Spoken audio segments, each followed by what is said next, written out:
All right, welcome to the Sae Bae cast number 180 with Tasty and Tpapa. Actually, I should have called you TastyLife and TpapaSLICE, but Interchangeable. It's yeah, okay. yeah. I feel like you guys are like well known enough.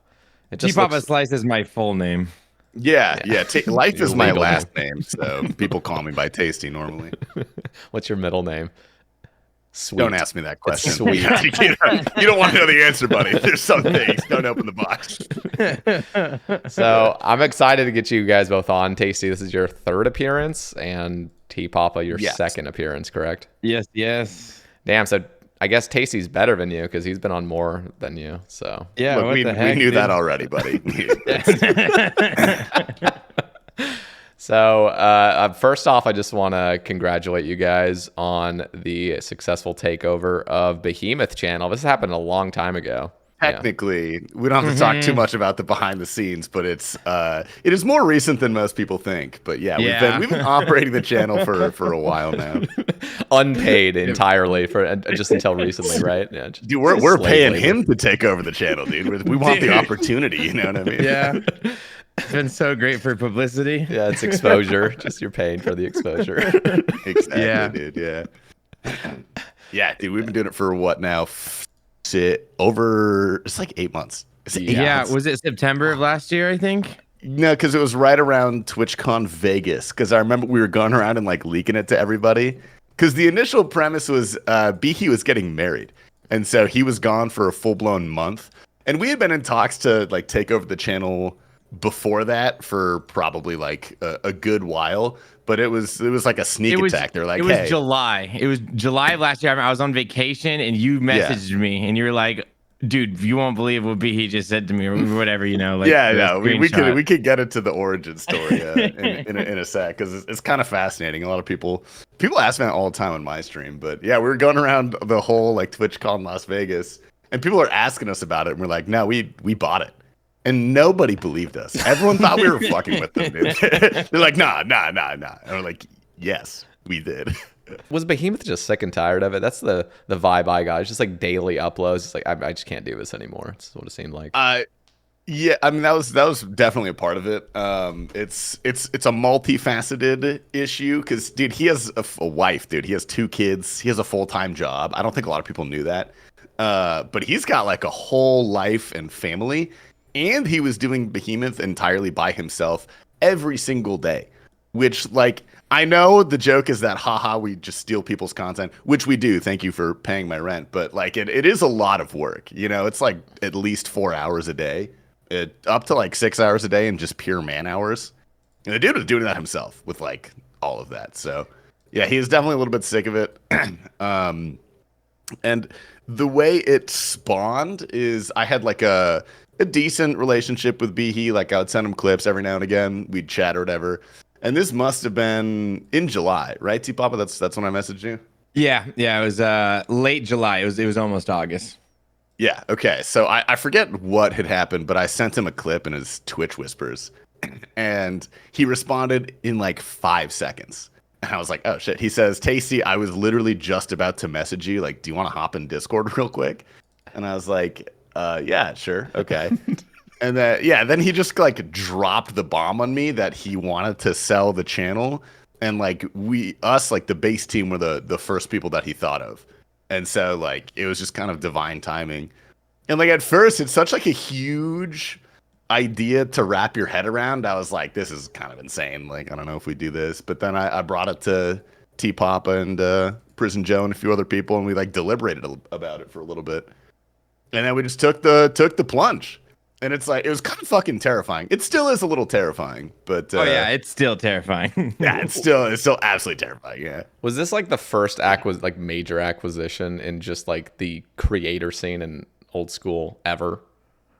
I'm assuming the only. Like I can't think of any time this has happened. I can't think of anything else.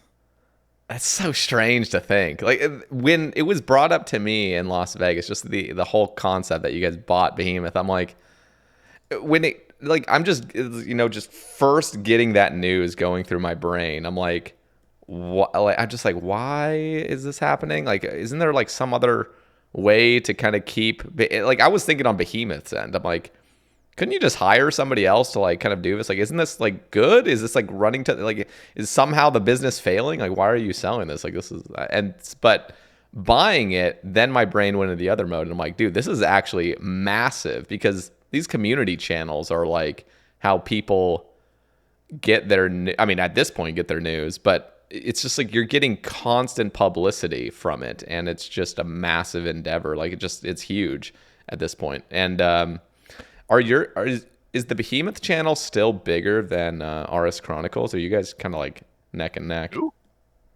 We're close, but we're ahead. No, okay, yeah, we're ahead. I think. Okay. I don't know by how much. I've never looked at that channel. I don't even watch our own videos, so like I fucking like I could just I'm see sick of it I, after filming. Bro. I could just see Tasty just sitting and just watching every single Behemoth upload. He's just watching himself. He's like, God. yeah, Dude, American Psycho style. I despise watching myself, dude. I hate it so much. I barely even watch my own videos when my editors send it back for like notes and edits and stuff. I'm like, I trust you. It's fine. Put it like upload it. Yeah, I'm kind of similar. I watch most of the videos, I think, but yeah, some of them I can't. Just because like a lot of time Tasty will like say my joke that I wrote in the doc, and it's like the same thing. I'm just like, Jesus Christ, like why did I type that? I just like I can't handle myself sometimes. That is awesome. Yeah, no, it's pretty cool though. But do you think there's room for a third community channel to spawn that's gonna just come out of nowhere and just overtake you guys? I feel if someone like wanted to put in the effort to do that, they theoretically could, but they would have to do something kind of fresh and new, which I don't know what the fuck that would be. And I think also they would have to be somewhat of an established name. If someone was getting it off the ground from being completely uninvolved from the content that's not scene, happening. That's just... like that would not happen. I don't think that's possible, honestly. Well, they do happen all the time. You just never hear of them. Exactly. Yeah. Like maybe Bodie could do it if he wanted to, but he's too busy fucking sipping cocktails in Greece to worry about it. So yeah. The only thing that I've thought that there's like a gap in the market is if someone did like a PvP one, like strictly PvP, because I think Kemp Q does that a little bit more on RuneScape Chronicles. He does. It's a little bit more PvP. So I think if there was like a PvP streamer that kind of did it and only focused on PvP, or maybe even death matching, I don't know, like something that we don't highlight PvPing as much as the other stuff, or death matching. And there are like other parts of RuneScape that could still like, they got their audience that maybe isn't catered to. I'm gonna give you guys a confession. I fucking hate PvP clips. Tpapa, I trust you so much on the description of the PvP clips. I don't watch them. I don't even. I'm like, okay, yeah, this guy killed someone in the Rev Caves. Whoa, he got 50 mil, dude. I'm like, I don't. Yeah. Unless you title it something like "This is insane," like you leak a little bit of what happens and it piques my interest, then I will. But I don't know. I don't think statistically PvP clips don't really do that well on Behemoth if you look at our like viewer retention. No, usually the PvP clips don't do good. It really just has to depend on the day. Like was there enough clips? Did I not have to use any PvP clips? Yeah. And also the creator, it actually is good if it's someone who, like, no offense to 61 mil, I like him, I think he's a fucking funny guy, but the Behemoth comments hate him. So if he shows up, it actually drives our engagement, even if the clip is like not that important. It's like, I fucking hate this guy. Yeah. Dude. Why do you feature this fucking They guy? really, there's a couple streamers that freaking YouTube or Behemoth commenters hate, bro. It's so crazy. I like 61 mil. He's so cool. Like, it's so weird. Yeah, no, I just actually came up with the perfect idea. You were saying, what if it was one that was PvP focused? What they got to do is come out with a Behemoth channel that's hate watching specific. So you get all the streamers that are just fucking hated, basically, just compile a bunch of clips of theirs. That's more streamers than you might think, dude. Like, that's already what you're running. Yeah. Haters. Yeah. Everybody's got a little section of haters. That's good. So two questions. One is with the DMM All-Stars, do you see a lot of extra engagement when there's like big weeks happening? DMM All-Stars or even just any sort of like big community post, are those when the videos do even better, or does it seem pretty linear like throughout? 90% of the time when there's something massive going on in RuneScape, the videos don't do as well because there's like I don't know why. I would say oversaturation of content is like my idea. Like when Coliseum and Varlamore came out, there's just so much stuff getting pumped onto YouTube, right? And same thing with Dead Man Mode. There's so many videos on Dead Man Mode coming out that we usually see a little dip, but then when those dive down, we ascend back up. Yeah, usually. Oh, Jesus Christ! Sorry. Usually, dude, you know what tanked our channel was leagues. When leagues came out, dude, views all across YouTube were like 0 on everybody's videos, except for the really big people like Solo and all them. Solo Mission just videos. steals if everything. Solo's mission's doing good, we're doing bad, is what I've noticed. Yeah, that's literally what it is. If Solo's doing well, we're doing poorly. That's what it is. Yeah. When we pop off, it's like community-driven things rather than in-game events. If it's like drama with, something or other, then that's when we tend to do well. Okay. Yeah. No, drama especially. I can see that being the case. Yeah.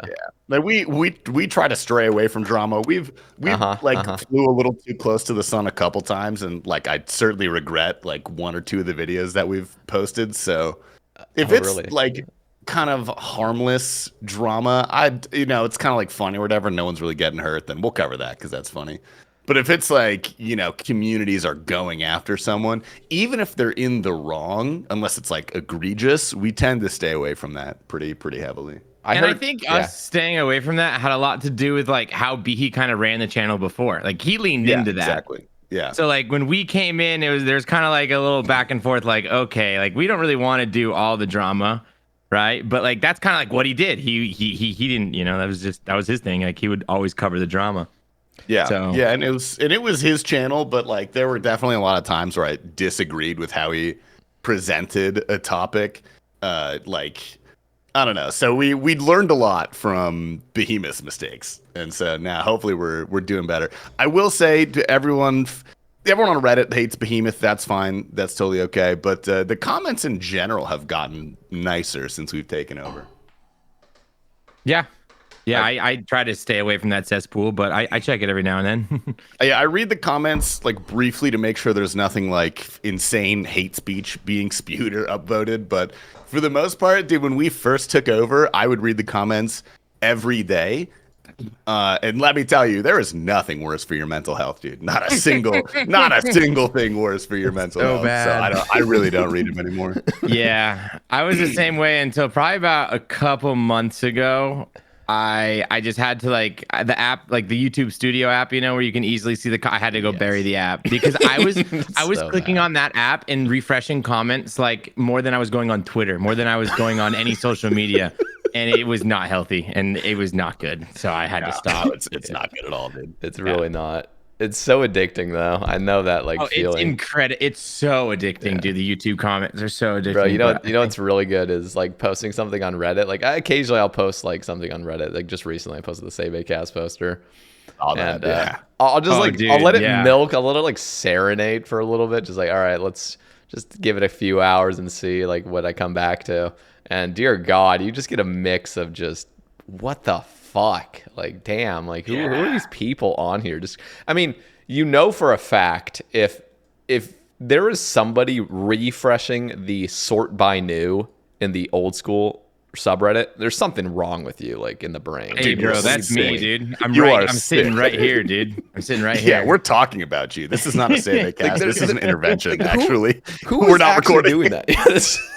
No, dude, every single day, I kid you not. Like, okay, there's a couple like aspects of what we do for Behemoth, but like the part that I think is the hardest is like the title and thumbnail every day is like figuring that out. That's the most important part, dude, by far. Yeah, and it's just like it's so hard sometimes. Like there is literally nothing, and I'm just like grasping at straws because we gotta have like an intriguing and compelling title and thumbnail every single day. Like you clicked on the one yesterday, but I need you to click on the one today too. Mm-hmm. And I will read or at least look at almost every single Reddit post that ends up having like above, like, I don't know, 5 upvotes probably is what I probably see. Like I'll see them all. Like you kind of post a lot, Sater. Like I see you always with your updates on the Reddit.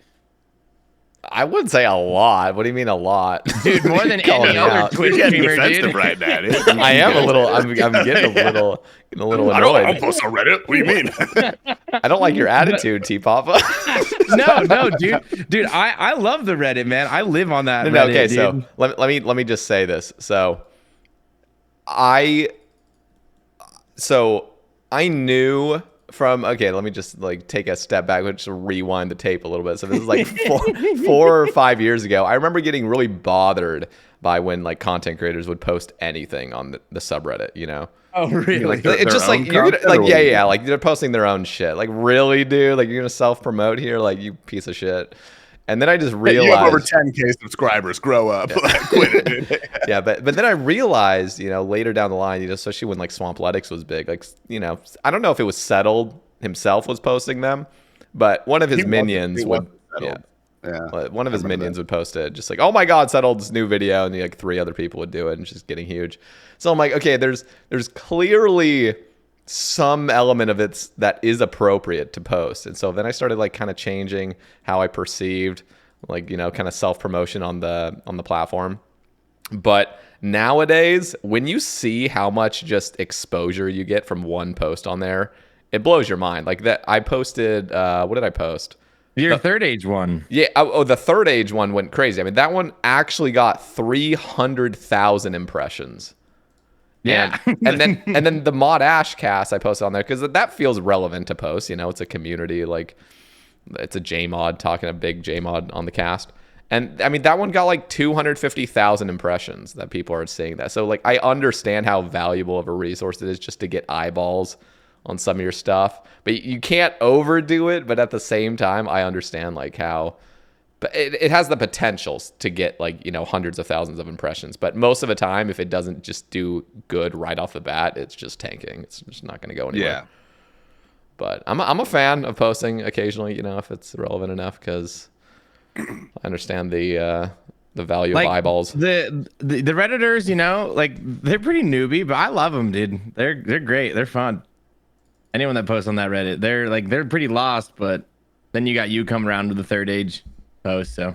I know those are always like the greatest because I'm actually showing something. Because I always think, because when you're like chronically on Twitch or on your little YouTube subsection, it's just like you just think everybody already knows what's going on with your content, and you post onto Reddit and just people that have never even heard of you like at all, and they see something crazy.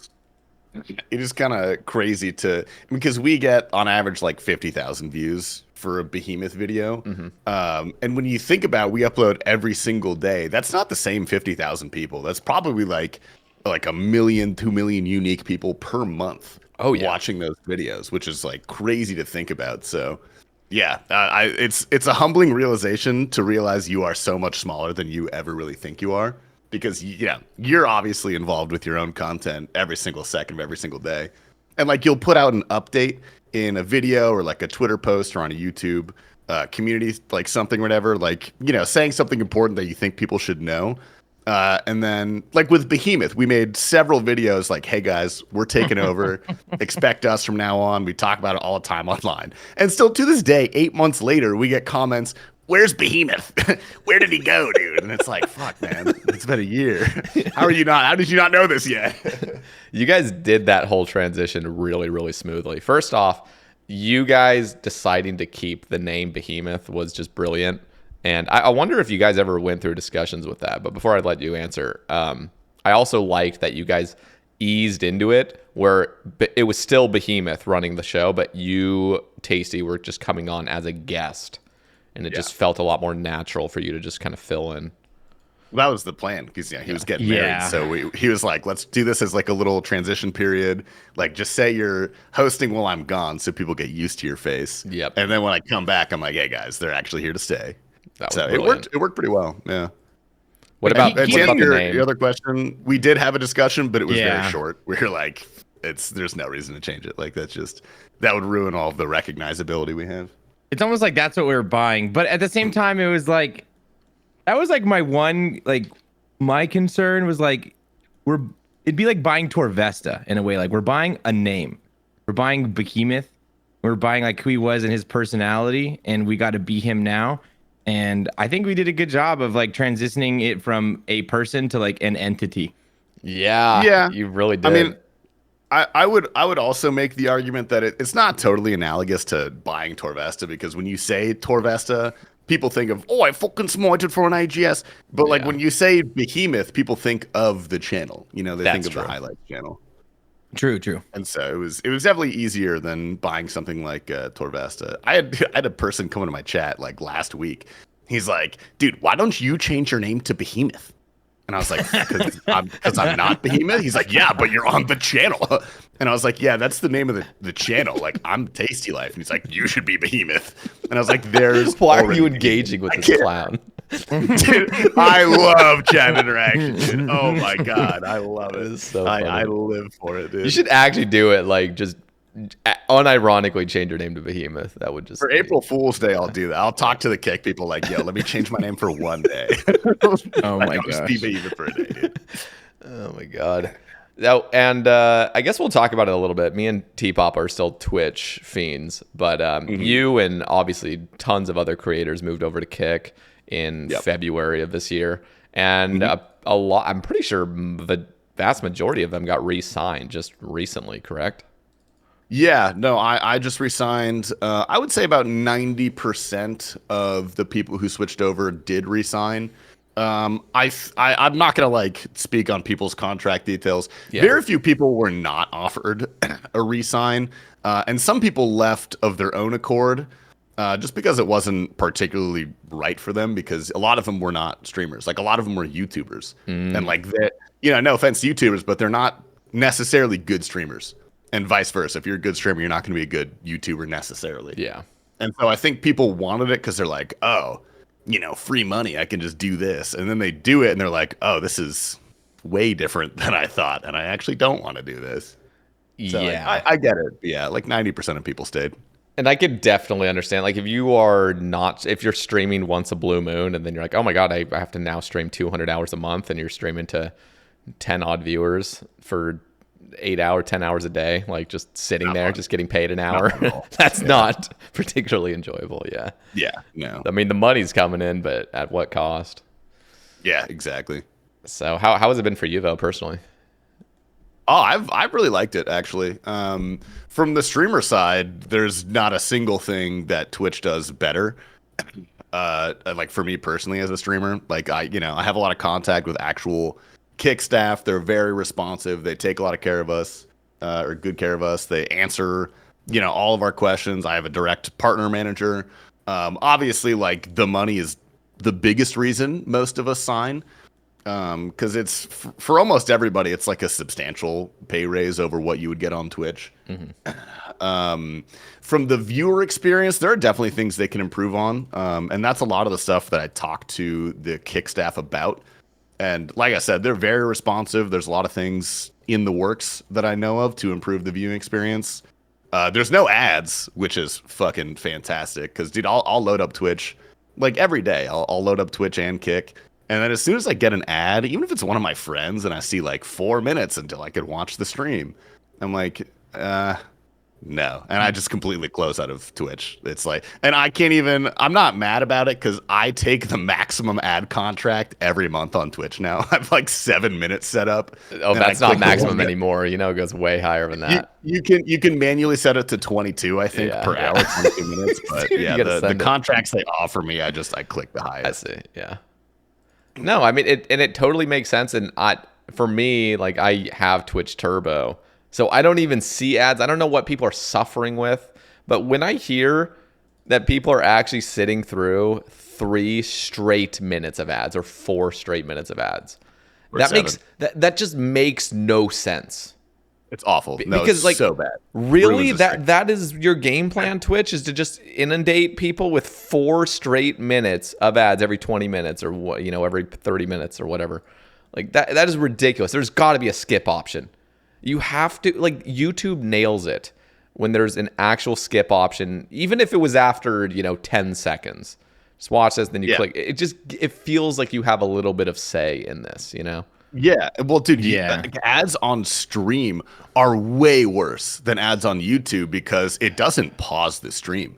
And it's not like TV where the ad breaks are, placed very specifically to highlight points of intensity and like make you sit through them so you can see what happens. It's very possible you miss something super cool because of an ad on Twitch. Like it doesn't stop. The flow is not calculated so your ads are perfectly placed. It's just impossible. It's so bad. That sounds so bad. I have a YouTube Premium and Twitch Turbo, so I haven't dealt with any of this in years. But just I canceled my Turbo when I got signed to Kick, dude, just as an act of rebellion. But I have Premium. I have YouTube Premium. So I've talked about this obviously with other guests. Prison Joe was on earlier this year, and we were talking about it. Like, how is Kick affording all this? Are they just they're losing a fuck ton of money. They're burning money left and right, but they can afford to do that because they're backed by stake. Like they will continue to they basically have unlimited money as long as gambling exists, which it has since the inception of human history. Growing, it feels like, yeah, and I'm sure it's growing. They have no plans of slowing down or stopping. Like they are continually increasing their expenditure on Kick. Like they're signing so many more people, so many more categories. Like the same thing they did with RuneScape. They're targeting, other games and communities and kind of doing it like that, which I think is a smart game plan because they can.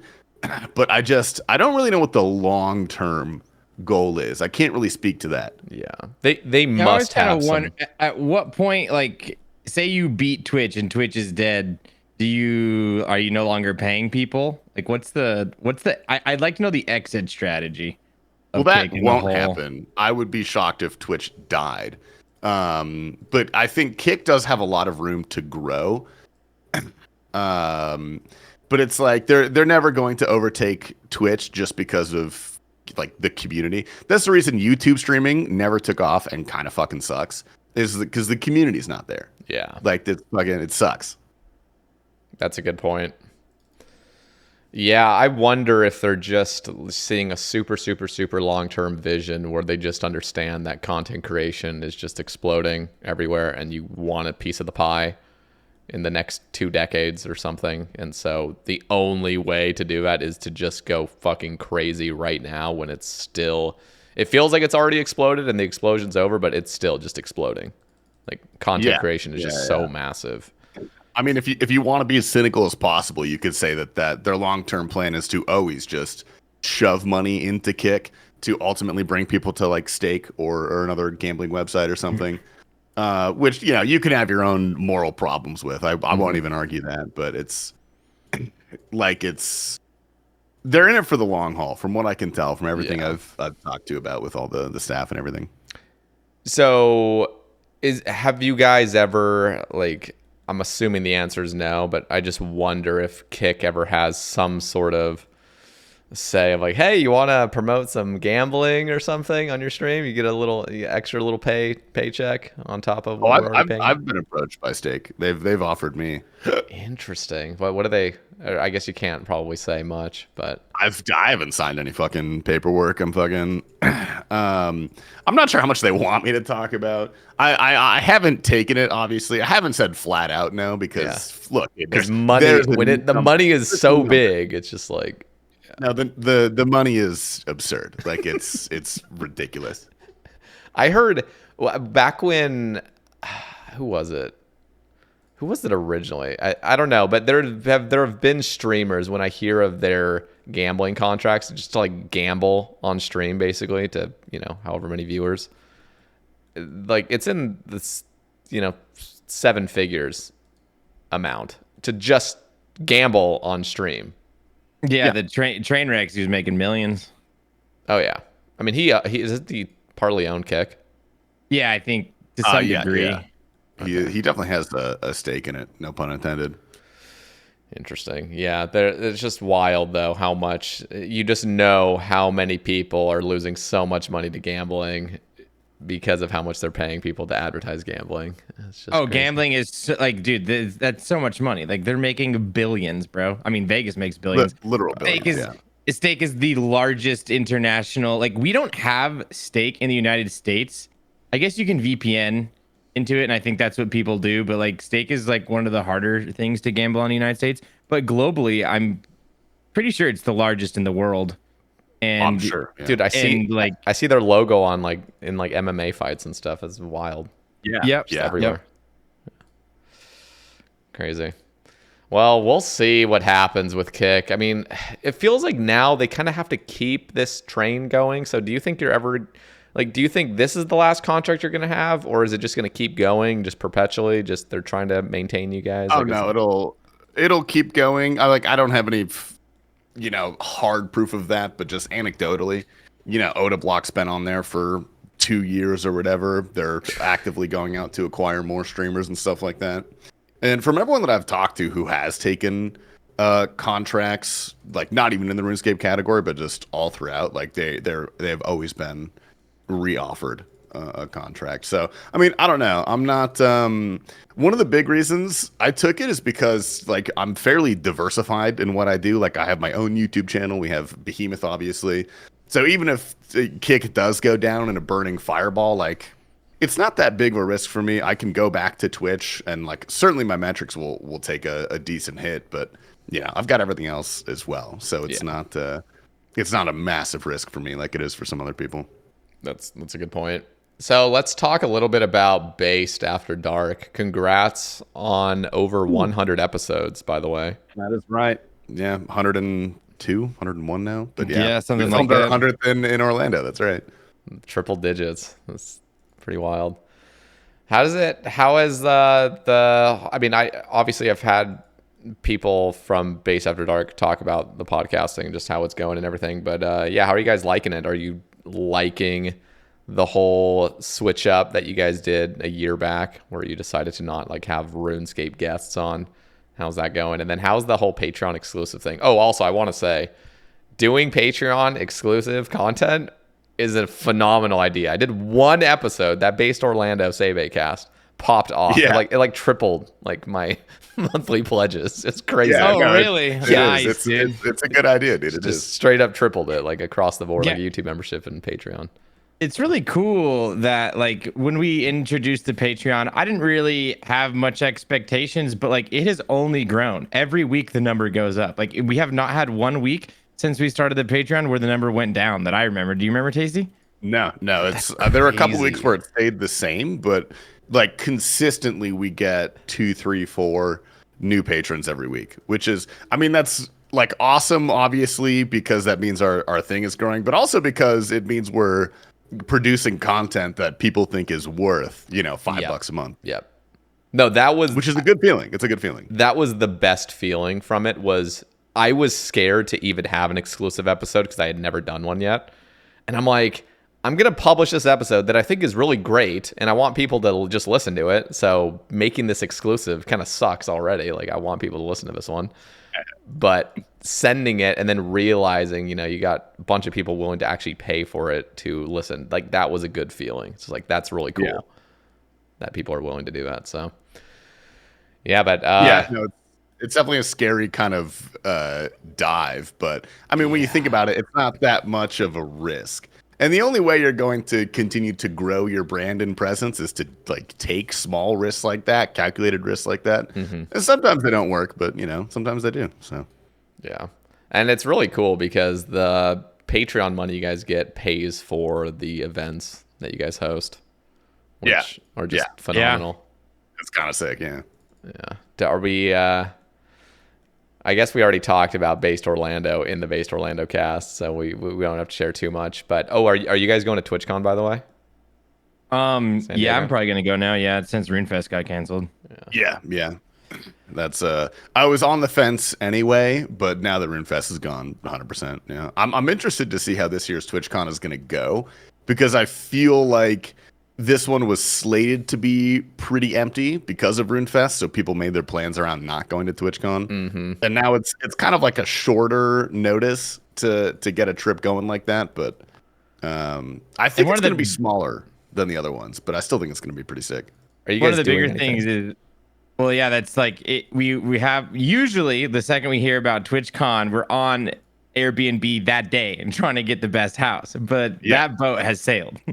Yeah, that has long sailed. Yeah. Rip. Yeah, I remember San Diego TwitchCon. This like literally within 15 minutes of the dates being announced, Prison Joe called me on Discord and he's like, "Open Airbnb, like we're booking the best place," and we did, and it turned out like fantastically. But this was 8 months before TwitchCon was even there, and there were I think 3 or maybe 4 houses on Airbnb that had everything that we needed, like all of our specifications, and it was 8 months out. So now that we got like 3 months, it's a little shiftier. Yeah, I haven't bought any like tickets yet. I'm definitely not going to TwitchCon, the actual convention. Hell no, am I doing that? It's just not for me. It's just I'm walking around. I'm like I have no interest in any of this stuff except for meeting a few creators, like old school creators. And because, Base just sends everyone to an Airbnb together, like I'm gonna meet basically everyone there anyway. So yeah, that's the point of TwitchCon. Like the con is fun because you get a badge and you walk around for 2 hours. But other than that, like the convention is useless. Yeah. Well, dude, and the con got so expensive, and we don't even get the partner half off anymore. It's like what $300 the plus bucks, dude. For a 3-day pass. Like that's ridiculous. It's ridiculous. Twitch is just squeezing and squeezing more and more, dude. Yeah. I can't blame them, but ultimately I'm like, yeah, this is just not worth it. I've been and it wasn't worth it for me. Even remember the partner party just last October? I think sucked. Oh, the Vegas partner party? Yeah. Vegas partner party sucks. San Diego partner party was better. Were you at that one, Sater? No, I didn't get that was my first TwitchCon was just last October. You like the San Diego one more, Tasty? No, 100%. San Diego one was pretty solid. I went to Paris TwitchCon in 2023. That was a fucking dumpster fire. That was the worst one by far, dude. It was rough, especially because there were like 20 or 30 people that were slated to go to Paris TwitchCon. And then slowly everyone dropped out. And at the end of the day, dude, it was me, Bodie, Jesse, and Rigondeaux. The only people in TwitchCon Paris, dude. It was so rough. Oh, that's funny. Yeah, there's still so many people from the UK that I really want to meet. And like RuneFest was going to be that opportunity to meet them. Apparently they're going to be doing a RuneFest early next year, though. We'll see if that happens. Yeah. Oh, I don't know. We talked about this on our podcast yesterday. We ranted. We don't want it to be early. We want it to be. I just wish it was like formally canceled and just like let's reattempt next year. That would be honestly better all around. No one wants to go to Birmingham in February. Like that's gonna. Yeah, it's gonna be cheap as hell though. If it is. For a reason, dude. Yeah, but ultimately, like, I don't care about the destination. I just care about meeting up with a bunch of people. So we could just be in a garage. We could be in a Shell gas station, meet up there, and just. I'm with you on that, but I'd like nice weather to meet up with people. That's just like give me some decent weather and like let's hang out. Like I don't care where in the world it is, but let's have some nice weather. That's a good point. RuneFest US in Arkansas, baby. Let's do it. That would actually go so hard. Just a random place like Arkansas. We'd make it work, man. We'd make it work. Yeah, that I'm really hoping there's some sort of meetup because it will now have been 6 years since the last RuneFest when they actually happened. So yeah, they have to have a bigger venue. Like they have to understand there's gonna be over 2,000 people. There's gonna be like 5,000 probably at this point, especially now that one got canceled. Like, can we just have a huge venue? I don't know what all goes into that. There's probably I don't even know how they're basing it off of. And did they even open up that second round of tickets, or did they never even open it? Okay, so they have no idea. The bad news is on the 14th. The new tickets are supposed to come for sale on the 15th. Yeah. It almost would have been good if they were able to see how many people bought tickets then, too, just to have more data. Well, the previous RuneFest, which is what, 2019? Was that what it was? Yeah. It sold 1,800 tickets. So that's what they based it off of. Yeah. But I don't think they realized that, like, there are so many more and new RuneScape players. I would say like 80% to 90% of the people that went to 2019 RuneFest would not be the ones who are going to the current RuneFest. I didn't play in 2019. I was not even around by the time the Yeah. last RuneFest happened. Like I had just started playing RuneScape. And everyone's older now too, so like people can actually like afford to go. It's not just a bunch of kids. Yeah, people have money and jobs and shit, and like they Well, can. and they in relationships and they want to go on vacations too. Like I think there was a lot of, from what I could tell, is like people were trying to get their tickets for their significant others, which probably messed with their ticket predictions even more. True. Yeah. Yeah, I want to go so bad. I've never been across the ocean either, so it'd be so. I've so never sick. been to Europe. Yeah. Yep. You've never been to Europe, Tpapa? No, never. We're That so surprises me. uncultured. Dude, I'm so uncultured, No, bro. it's Europe. All right, let's calm down. It's not. I've had beans before, dude. So how have you guys ever considered? Well, let me just go back to the Based After Dark podcast. Have you guys do you guys feel like you found your formula and this is what it's going to be going forward, or have you considered making a season 3, maybe spicing things up a little bit, or are you like just chilling? What are your guys' thought processes at? I like the idea of a season 3. I think our first season was kind of chaos all over the place, but you know, that's the very first start of a podcast. So like none of us had experience before. So it was a good learning experience for the most part. We've definitely found our niche a lot better in the second season, and we continue to get better. But I'm not going to say we're like our final form yet, you know, because I'd always like to have something to, you know, aim for, like a goal. Like the dream, we were talking about this in Orlando, I think. The dream would be to have an actual physical space with like couches, microphones, cameras, because that pops off so hard. It's like, so that's much fun. So much more fun. It's so much fun when you're in person, just like shooting the shit, I guess, you know? Like it's great. It's so That would go refreshing. so crazy hard, especially if you had like a couple people in the back, not just Saint Tits, but you got another person, maybe even like 3 people in the back. So you got like different camera angles going, and you got like the whole, I don't know if you've seen podcasting nowadays on YouTube, like Jesus Christ, it's just like you're in like a 4K like ambient background. There's like crazy camera shots that look like you're in a fucking film.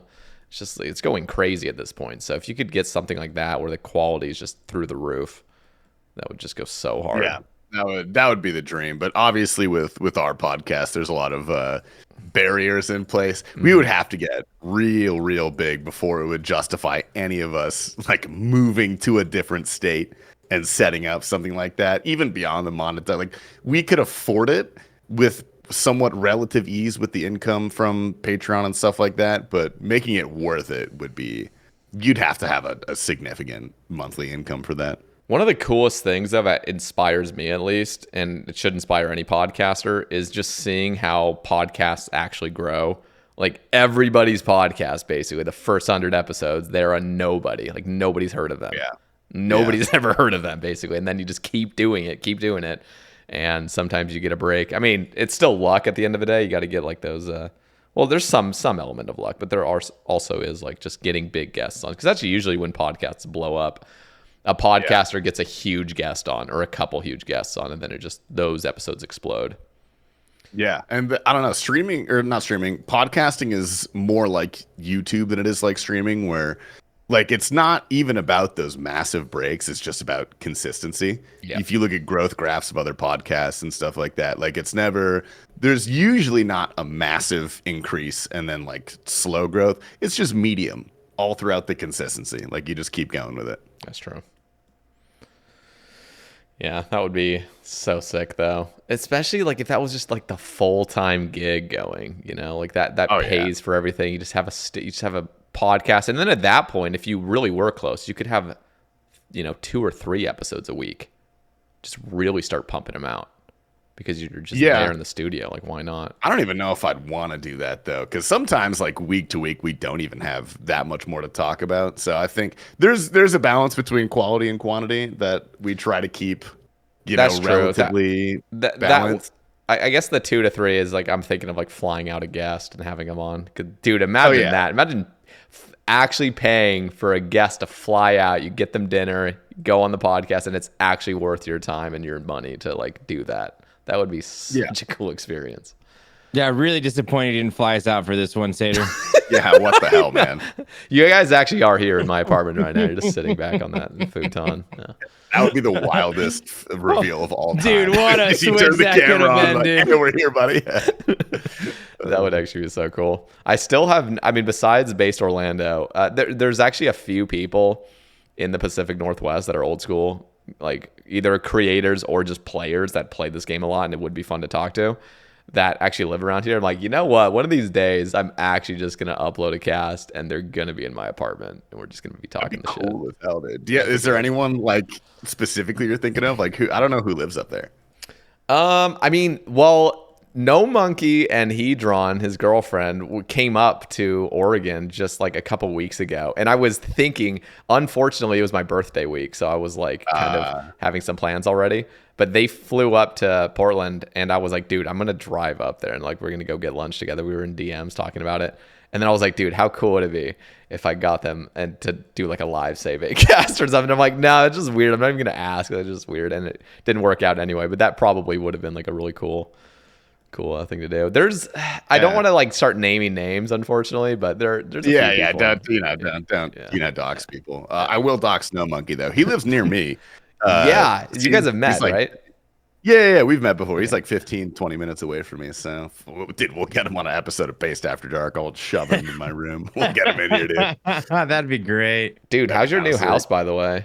Congrats on that. Dude, I love it. Oh my God, so much nicer living, on your own than with a bunch of other 29, 20, late 20 people, late 20 dudes, which, I'm one, so I'm enough. There's enough of that in this house. Oh, also, so actually, it was just this morning's stream. People were like, I always say this. There's like certain content creators you think are short, and then there's some that you think are tall that are actually short. So Puggin, Coxie, like those people, they look so short, and then you actually see them, and they're like 6'3", or like Puggin's like 6'4", 6'5". Puggin's like 6'5", I think. He's really tall. Fucking tall. And then people thought, like, I thought No Monkey was like, 5'9". How isn't he like your height? He's like 6'2". Yeah, he's like 6'2". He's pretty fucking tall, maybe 6'1", but yeah, he's quite tall. Yeah, yeah. It is so weird how we randomly have really tall people in this community. Like it is. But in RuneScape, you're 6'2" or you're 5'10". There's nothing. There's no in between. There really is no in between. Like I don't think there's anybody that's actually just 6 foot. Yeah. If they say that, they're lying. Dude, they're 5'9". And then we have like Eliop, which is just like an actual bear. Dude, I haven't met Alkin yet. I'm pretty sure he's tall as well as just massive, right? I think Alkin's like 6'4". He's a big boy. Yeah. Really? Oh, I did not know that. 6'2", Dude, 6'4". have you seen pictures of? I need to find that picture with him and Rig next to each other. Like, oh Jesus. Oh man, yeah, I love. Oh, that's Rig. hysterical. Yeah, he's big. Yeah. So I can't remember where I was going. What was I even talking about before that? I don't even remember. Fuck if I know, dude. Yeah. Well. Heights. What? Wait, I was just saying we were talking about heights. Yeah, I don't know. Yeah. Nah, there was somebody else I was thinking of, I think, in the category. Oh, yeah, Nine Rain. Nine Rain's the other guy I think of. Because I thought Nine Rain was like 6'2" or 6'3". And I met him. I'm like, oh, you're fucking my height. Nice try, Nine Rain. Nice camera angle. See, that would be Foe, too. I would think Foe was like 6'2", but that dude's like 5'8" or 5'9". That's what I've heard. Is he really? Yeah, he's like 5'9". Oh, God bless our troops. Dang, bro. It's that camera angle, dude. You gotta have that now. up. It's that Nine Rain camera angle, dude. You like send it up. So Dude, it is the 9. I gotta try that, dude. I wanna. Just looks like you're looking down on everybody. Like, yeah, you fucking peasants. Let's stay down. I don't have a hairline to hide anymore, so I don't really need to do it. But it would have been clutch back in the day, bro. Let me tell you. Oh my god, dude. You know what's gonna be really crazy? Like based Orlando, that meetup was amazing, and I was talking with my sister and my brother-in-law about it, and I was just saying how awesome it is that I get to meet up with a bunch of people, and they watch my stream. They watch. I think they've even popped into your guys' streams. And one time I raided Hamzy, and they just love Hamzy basically. And they're like, oh my god, you get to meet like Hamzy again? Like that's so cool. Everybody like, loves Hamzy, dude. Yeah, he's great. But like my brother-in-law asked me, he's like, when you meet up with these people, is there like, he was like getting kind of personal. He's like, is there like people that you just like don't want to be around? Like just kind of like some weird energy with people. I'm like, dude, literally no. Like it's everybody's pleasant to be around. Like it's actually just a good time and everyone has positive energy. It's just fucking fun all across the board.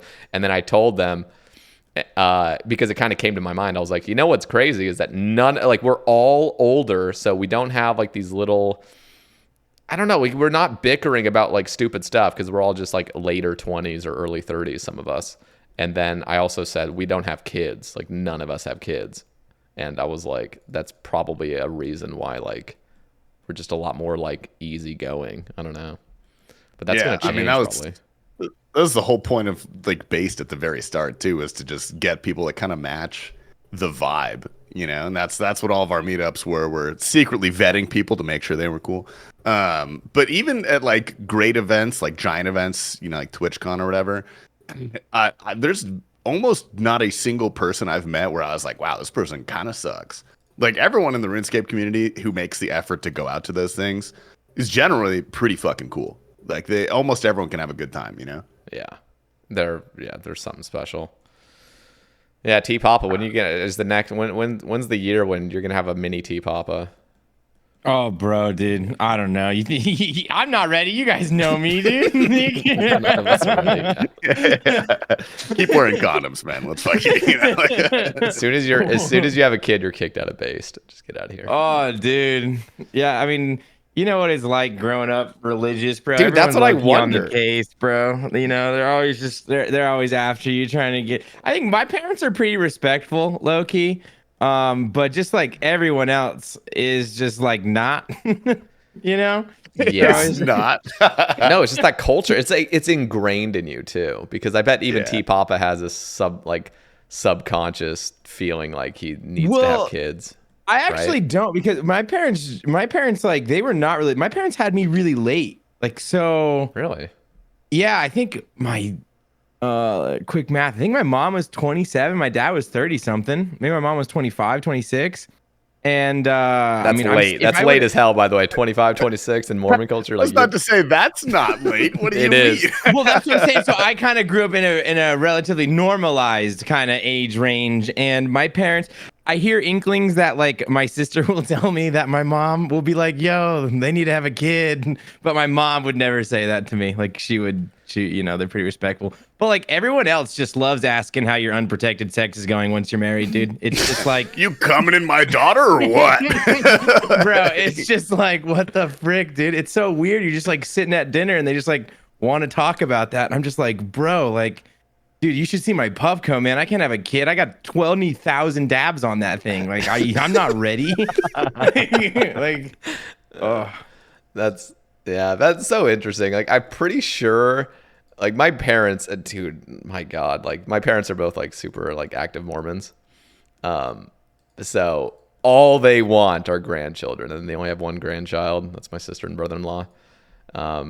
And my sister had a kid when she was 19, to put that into perspective. Although she already left the church at that point. There was it's a whole nother story to go into. But yeah, no, it just feels like in my household, it's always just, there is this sort of underlying aura when I go there. Like, why aren't you married yet, you fucking failure?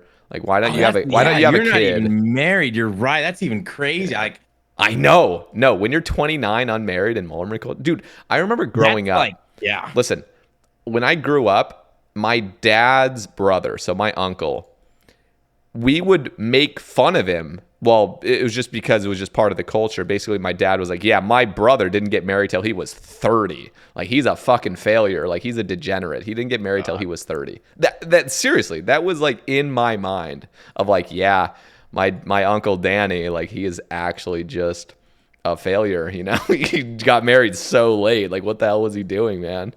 So, like, cause my dad got married when he was 24. So like I have my base friends, right? Like my Twitch group of friends, and I have my IRL group of friends, right? And they're mostly Mormon. My IRL group of friends, all but one of them are married. And then my other group of friends, none of you guys are married. I guess we got Zoe and Lopsy, bro. But like, like so that's weird. It's just, and it doesn't even feel like there's pressure or like there's so much pressure to get married on the other side. Like my one friend that's not married, bro, like he's got to feel the pressure. There's no way. But then you go to the Twitch base side of things, and like honestly real life if you think about it. Like that's just like It's so much more liberating. Maybe a more yeah, dude. accurate expectation of real life. Yeah. Yeah, and like I think like when it comes to the kid stuff, a lot of the time, dude, I'm just chilling. But Annie low key freaking out about like having kid and like timeline and whatnot, and I'm just like, yo, look around. Like I don't know anyone that's got a kid, right? That's wasn't grown up indoctrinated in the Mormon religion. Seriously, like I don't have any non-Mormon friends that have kids. I don't have a single one. Yeah. No, my what's funny is like again, my sister and brother-in-law, I've brought them up a few times, but they have a kid that's in elementary school. And they were so excited to have their kid entering elementary school, which was like a couple years ago at this point. And they were like, we're going to meet a bunch of parents because we have no friends, basically. So like, this is going to be really, really cool. We're going to be able to connect with other people. And then they realized, you know, because my sister's 25 and she has a kid in elementary school and like, or 26 now, I think. And they're all the parents that they're meeting with are in their mid 40s or late 40s. So they can't, they don't even have, like, they can't connect. Like, they just don't. So they still don't have friends because every single one of their daughter's friends, their parents are seriously like almost 50. And Yeah, they could be like your sister's parents. You know? Yeah, it's so weird. And they're like, this sucks. Like, this sucks so bad. So, interesting. Okay, so this is obviously going to be leaked later. But we are going to be, I guess we're leaking it right now. It's going to be announced later, I should say. But yeah, this is the This leak. is the leak. This is the big, announcement, yes. yeah, dude. this is the first time announcement. But we're going to be starting a group hardcore Iron Man. Woo! And what- Let's go, dude. I Leak just the got members, goosebumps, eh? dude. Leak the members. So, Say who it's going to be. let's go over. So it's going to be me, Tasty, Tpapa, Prison Joe, and Jesse. I love that lineup, dude. Dude, we're That's gonna- a goated lineup. It actually is. We're gonna be a fun group. Like we're very, like I think we're gonna mesh well. Like it's gonna be a blast. Yeah. No.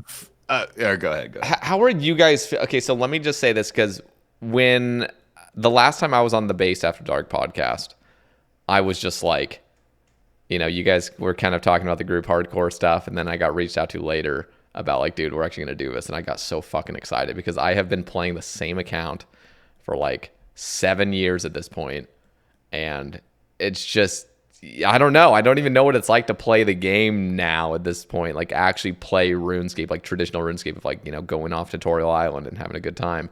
So for me, I'm just fucking excited like crazy. And I've just been waiting for this to happen. It seems like it keeps getting delayed. But how was your guys' like RuneScape experience? And are you guys like actually excited to start this? Because for me, I'm just like, I'm ready to go. Like I'm so ready. That's a fantastic question. Dude, I'm in a similar boat, not quite as extreme, but I've played my account for 5 years. Like I've started a couple new accounts. I've attempted to make like alts or start an Iron Man of some sort. I don't make it past like a week or two because I just don't. It's just not what I like, especially as a content creator. Like I don't want to make people watch Winter Todd, you know, for a full week straight or something like that. Yeah. And I've been approached about group hardcores in the past. Like I was actually approached by Oda for his first group hardcore. If you guys remember that whole debacle. And I wanted to say yes purely because I knew it was going to be like a huge thing. It would probably bring me a lot of like traffic and a lot of money. And like I sat with that for a little bit. And then I just kind of realized I don't think I would have fun. Like there would not be the intrinsic motivation for me to play as much as, you know, the team expected or desired. Like I wouldn't contribute enough. And I just knew that in my heart of hearts. Like it wouldn't be the right move. So I said no. And then that whole thing started and everyone blew up to like 1,000+ viewers. And I was like, oh fuck. And I said yes. but then the whole other thing happened and I was like, thank fucking God I said no, dude. Like holy shit. Yeah. But yeah, that was a constant theme I'd thought about because I'd been approached for a few group hardcores and I was just like, it wouldn't be right for me. The only reason I would start a group hardcore is if it was a team that I knew I would have a lot of fun with and that I would be motivated to actually, you know, grind enough to make it good content and have fun with it. And I just like that the team never really came to form until now. And then like plus the kit contract, so I'm incentivized to stream a lot of hours anyway. I was like, this is the perfect timing. But again, I have no fucking clue how to not only play hardcore Iron Man in general, but how to start a new RuneScape account. Me neither, dude. Like, I don't know what to do, dude. Well, the crazy thing is how much it's changed from when I did it. Just like, I guess between the three of us, I have the most recent new account, and it's going to be a completely different journey this time around just because of how they've changed the game, which makes it so much more exciting. And all the recent updates have really gone into making a nice Iron Man experience. There's been a lot of updates, I would say, that have catered to the Iron Man. So especially that early to mid like progress is just gonna be, it's gonna feel so good. I think I'm really excited. Hey, here's the real question though. How long are we gonna last? We only have 5 lives. Like day one, let's just say day one. How many lives are lost already? Day one. Right, look, here's the thing. I can promise I'm gonna lose at least 1 life, maybe 2. But I'm gonna die to stupid things like questing an early game. Get me into PVM, dude. I'll be fine. All right, just put me in content I know. I'll be okay. I'll play smart. I don't even know if I will be okay in like normal PVM situations because I risk so much shit. Like there's a mindset to playing hardcore. If if you're doing it and you're like realizing that you're risking and you don't care because you're not hardcore, then like that's the base you need. You'll be okay. Okay. All you gotta do to stay alive is really simple. Okay, you just always have a 1-click teleport. Okay, we're gonna go get our RD1 cloaks. And we're going to set that menu entry swapper to 1-click teleport. And then you just know the max hit of everything that can kill you at any time. And just teleport away. It's just teleport simulator. Yeah, like, can you teleport in time? It's nothing harder. So that's the only thing is like how we will 100% our first life is my guess. Okay, well, we might have one that dies to like a quest, like you guys say. But like, we're going to have an AFK death. Like someone will be AFKing, some Slayer. They're gonna get up and go to the fucking bathroom, get a drink, and the blood veil's gonna kill him. Like that's just like not AFKing Slayer, bro. I'm not gonna do that shit. I'm terrified. Bro, I just so badly want to make it to God Wars because I think grouping God Wars as noobs, like not noobs, like not players, but like our accounts are gonna be so newbie, and we can go into bandos with 5 of us. Have you guys like thought about it and mapped it out at all? No, I haven't. I don't even know how to map it. Like I don't. And in my head, I'm just thinking like I'm fucking excited to just have a casual experience where there's no race. I'm not like trying to compete with anybody, and I'm just going to enjoy the grind. But honestly, dude, one of the things I really miss, this is like the real nerd coming out of me. I miss actually skilling and getting rewarded for it, like getting levels up. So it's been like 5 years since I maxed. And I'm like, dude, I'm excited to just actually grind out like a skill and feel like, ooh, I'm getting to some high levels. Like that's going to feel great. And the skills are going to feel so much better now from all the updates from what it was 5 years ago, you know? Yeah. The only thing that's going to suck is we need Herblore Tot to come out faster. That's like the one thing we lack. Yeah. We'll get there when we get there, buddy. Yeah. Once like that's the only thing when I like, because I've mapped out a little bit in my head, like, you know, what are our bottlenecks going to be? Like, where, you know, like what are our goals and whatnot. But like Herblore is going to be ass, but everything else will be fine. So what's like day one though? Or is like we're all just going to Winter Todd or what? Oh fuck yeah, buddy! I'm parking my ass in Winter Todd at 99. Shut up, Tpapa. I'm making my whole stream watch me for a full week, dude. The thing is with group hardcore, what I get excited about is like I want to have a casual enough experience where we actually do content together. Oh yeah, like it just inefficiently in a way, like just like we're gonna do Winter Todd together as a group or whatnot, and not have us like all diversifying and trying to be super efficient. I don't know. I think this is probably a good time to talk about the vision for the team, because I don't think we've explicitly discussed this. What I'm telling people is like we're not trying to be like a giga gamer team. You know, we're not trying to rush like end game content as fast as possible.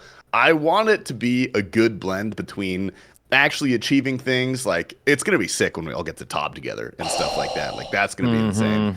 But also like at the end of the day, it has to be content. Like I want it to be entertaining, which is why I like the spread of our group so much, because it's just a bunch of good personalities I think that will mesh pretty well together. So we gotta have a good slide of like our best player is our least funniest and our worst player is our funniest. You know, like that's all we need, dude. It's gotta be a sliding scale, dude. Dude, I'm just excited because group hardcore, everything's dangerous, meaning fire cave's dangerous. Dude, yeah. So, and, dude, I'm not gonna lie, like if we make it to the point where we're going for an infernal cape, like some of us, like that sounds hella fun. That's gonna be. I need to do some inferno on this again. I'm so fucking bad at the inferno. Yeah, I did my first run in 2 years, like last week or a week ago, because I was tutorial skipping and I got a Zuck task, and I was like, no shot. Let's see if I still got the chops. I did it. All right, buddy. I did it. Oh, wow. How fast? Yeah, it was like 70 minutes or something. Okay, yeah, it's casual. That's decent. Or 2 years off. Yeah, no, I hadn't stepped foot in like 2 years probably, but yeah, we clutched it out. That just sounds like such a blast to do a hardcore group inferno, because you really can just milk the hell out of it, because you could have your cape just go on for 5 hours, just run a 5-hour stream and just like solve waves super slowly. SGS camp. Well, did you guys watch those Afzal streams, right? When he was on that, dude, those crazy ones. Like that was one of my favorite times on Behemoth. Is like seeing that guy's clips every day, because I didn't know who Afzal was until he started that, and I mean he's one of the greats. Now that I've come to be educated at who the great of Afzal, and just watching that journey of a group hardcore in the Inferno, it is so much fun, and there's so much on the line, and it is just, oh my god. Yeah. Do you remember the original farmers, them going for the Inferno? That was crazy. Yeah. That was I don't remember how was that? I don't remember exactly if this is the case, but I'm pretty sure they had 1 life left. And Mr. Mammal was the last person to get their cape who had lost all the other lives. And so the pressure was on him, dude. That stream was actually crazy. And then he got the Wendy's 4 for 4 and died at Zarpus. But dude, that was popping off. Yeah, this is my deep fear, is we're not gonna make it far. We're gonna lose all 5 of our lives. We're gonna lose 4 lives like right off the bat, and we're gonna just be hella depressed. We're not gonna we're gonna be depressed, and we're gonna be like unmotivated. We're gonna be like unmotivated because we're like, dude, at any point we're just gonna have to reset or something. It's gonna be just like the Hanner group that's going on right now, dude. They had 5 lives and it quickly went to 2, and then buttholes puckered, and now they're being saved. Okay, is that what happens? I just have no experience with any of this. Because no one wants to be the one that gets it down to 1 life, and no one wants to lose the last life, right? So like, yeah. Well, I think it's gonna, how far do you guys want to go before we reset? Like, what's the cutoff, Oh, we can't reset. There's no resetting. No. Like, if we lose all of our lives in like if we lose, like, obviously we'll reset. Okay, a week, dude. There's no way we're losing all our lives in a week. We're not trying. I'm saying theoretically, but like, what's the cutoff? Like, where do we call it? Do we just play it by ear? I think once you get zombie axes, like that's it. Like that, you're playing the game once you get zombie axes. Here's how I see it. I see it like we're gonna do these, or we're gonna run it, and maybe it lasts a week, maybe it lasts a month. I honestly don't see us keeping 5 lives for over a month. Like, there's no way. There's just no way that's happening. I don't care about 5 lives, buddy. As long as we have 1, dude, we're running it. No. I mean, like, we're gonna lose all of our lives within a month. I'm pretty sure. That's my guess. But do you guys? But like, does anybody want to continue as not hardcore? No. That wouldn't be the move. Making sure we're on the same page. Yeah. That wouldn't be the move. But I would, depending on how hype it all was, like resetting, like, remaking at some point when we lost all our lives. Like, I don't know. What's our name? Like, who are we? Like, we're not the farmers. Like, I've been trying to think of. I've sat down a couple times to like think of a name for like we're no. Dude, I thought we'd be the clout farmers, dude. I don't know. Let's just actually call ourselves the farmers. Like, just go out and just name ourselves farmers, bro. Can we fucking? That would actually be so funny, dude. Oh my god. Farmers V3 or V4, whatever the hell. Yeah. Farmers V5, dude. Whatever the hell they're on, dude. Oh, that'd be so funny if we just go live. Yeah, the V3, Farmers V3 day 1. Holy shit, dude. That'd be so bad. Yeah, what are we gonna? We have to talk about that. Like, we have to do some ideation.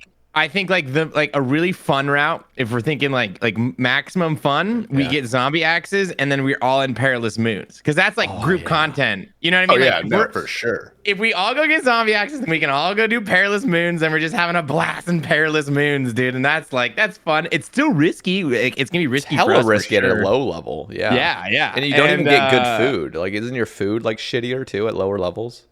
Don't know. Haven't done it. I imagine it scales. Yeah. Dude, yeah, that's kind of insane now. Like the route to getting into mid game is so much faster. Like we just have to get zombie axes and then go to perilous moons, and then we're good. Then we can do everything, dude. We're running the top immediately. What's the attack level? So here's my concern. Like, I haven't even played an account where I feel obligated to AFK for so long. Like, I'm talking like full AFK, like sand crabs and stuff, where like I'm off the computer and I feel obligated to like still be gaining XP. That's gonna be the feeling that's gonna come over me when I play this new hardcore, because I'm gonna feel like I just want an account that's progressed. When we do like the super AFK stuff, I plan on just streaming the main account, doing actual things, and then like really safe AFKs I'll just have in the corner with the hardcore. See, I feel like for me, I'm gonna just nonstop be streaming the hardcore, and then when I'm offline, actually, honestly, I'm probably just gonna be streaming a fuck ton.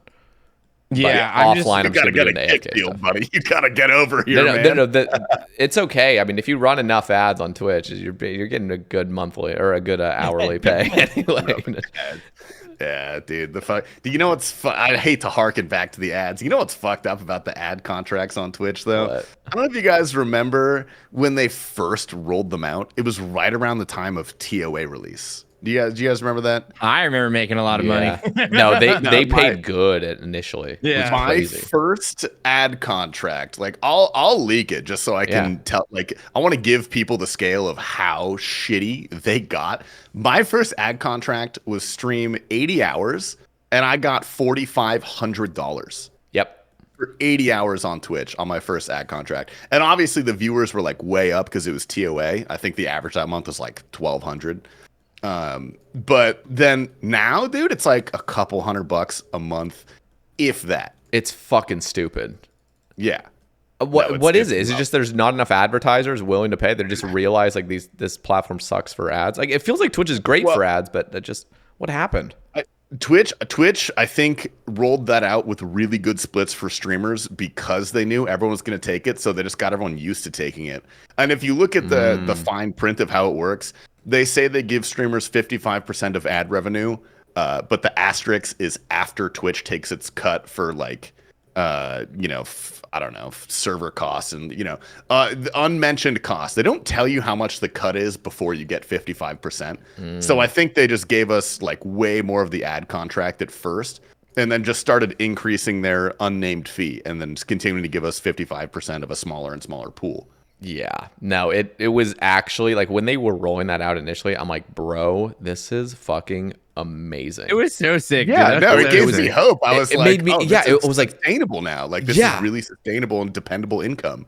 It felt like I was just so happy to be a streamer. I'm like, dude, I'm so blessed to like actually now making like an hourly wage, like a significant. You didn't have to yell for a 20 pack. Like, I'm fucking 20. You know, like it's just like, I'm actually doing this. You know? Yeah. The worst part ever now is like back then you ran 4 minutes for like just a shit ton of money. Now it's like you have to run 10 minutes for half that amount. Yeah, it's literally ridiculous. It's insane. And so, yeah, it's just, I mean, I was running, 7-minute ads per hour for the last several months. I've finally toned it back just last week to 3 minutes again, just because I realize it's so fucking annoying for everybody. And I hate going into my stream and just everyone, it's like 10% of the chat interaction is just ad break. I'm like, okay, yeah, this sucks. But I like when they make when they complain about the ads though. You got to call them poor for not subscribing or having turbo though. It's great bait. No, it is a great bait to be like any gifters, but it's just like, I don't know. I got to be a more consistent streamer to even feel confident enough saying that. So it's just, I never took more than 3 minutes. You got to be more confident in general. You don't got to be consistent, dude. You just got to be obnoxious. That's it. It's true. Sorry, what were you saying, Tpapa?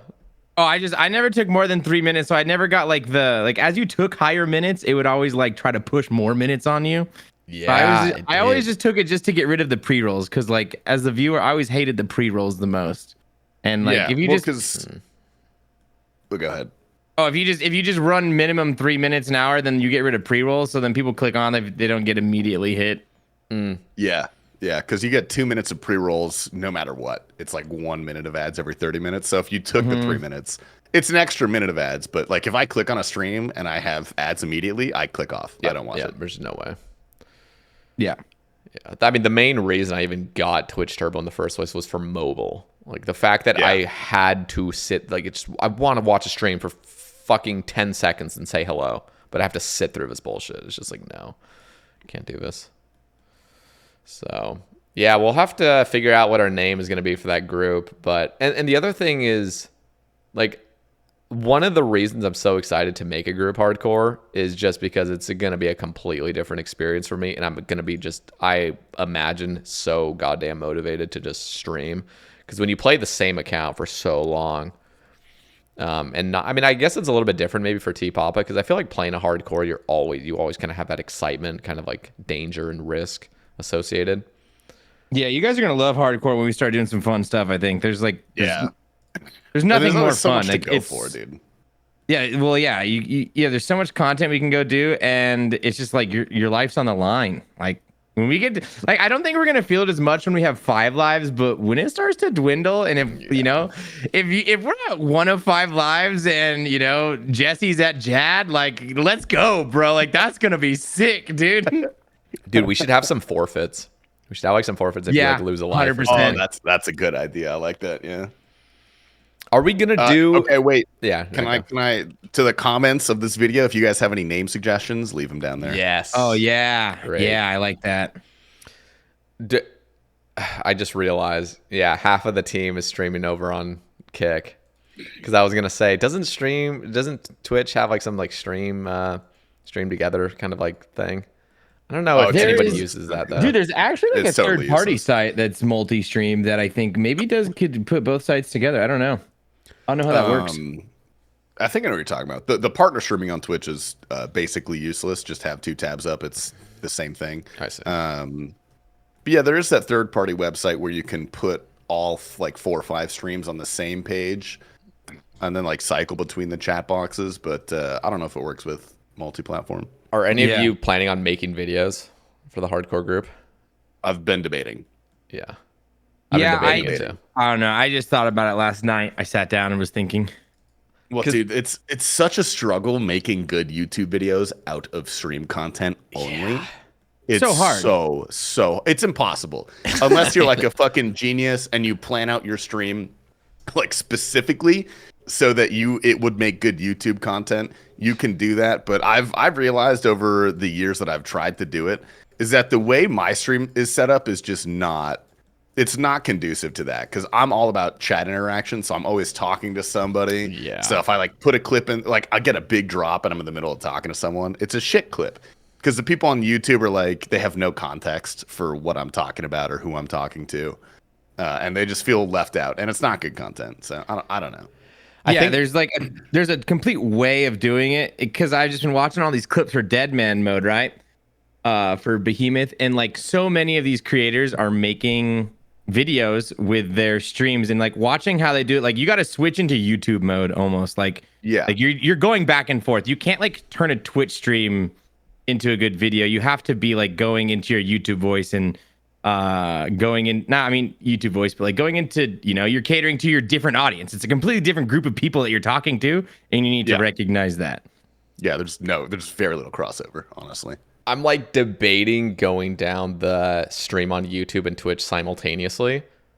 And I guess in my imagination, I'm just thinking, okay, maybe I'm going to start streaming without music in the background, and preferably be joined in on Discord with you guys at some point. I don't know when your guys' stream schedule is. I don't know when my stream schedule is, to be honest. But I just assume whenever we go live. Yeah, it's just like just whatever, just jump in the call. Hop in. Yeah. And I'm just thinking what would be really cool is to just actually finally start streaming on YouTube a little bit, because I know how much like of my audience is actually over on YouTube. And if I don't plan on making videos, like, because that's really where it's like, the debate is in my head. Like if I make YouTube videos, then I wouldn't stream on YouTube. But if I don't plan on doing that because I'm just gonna be streaming everything, like I'm not gonna be I don't know. I don't want to edit. I would need to hire an editor. But I'm just thinking if I even just went live, maybe that would be enough on YouTube, and then I could just do that. And because going live on YouTube is actually pretty sick. Like you actually pull some decent viewers.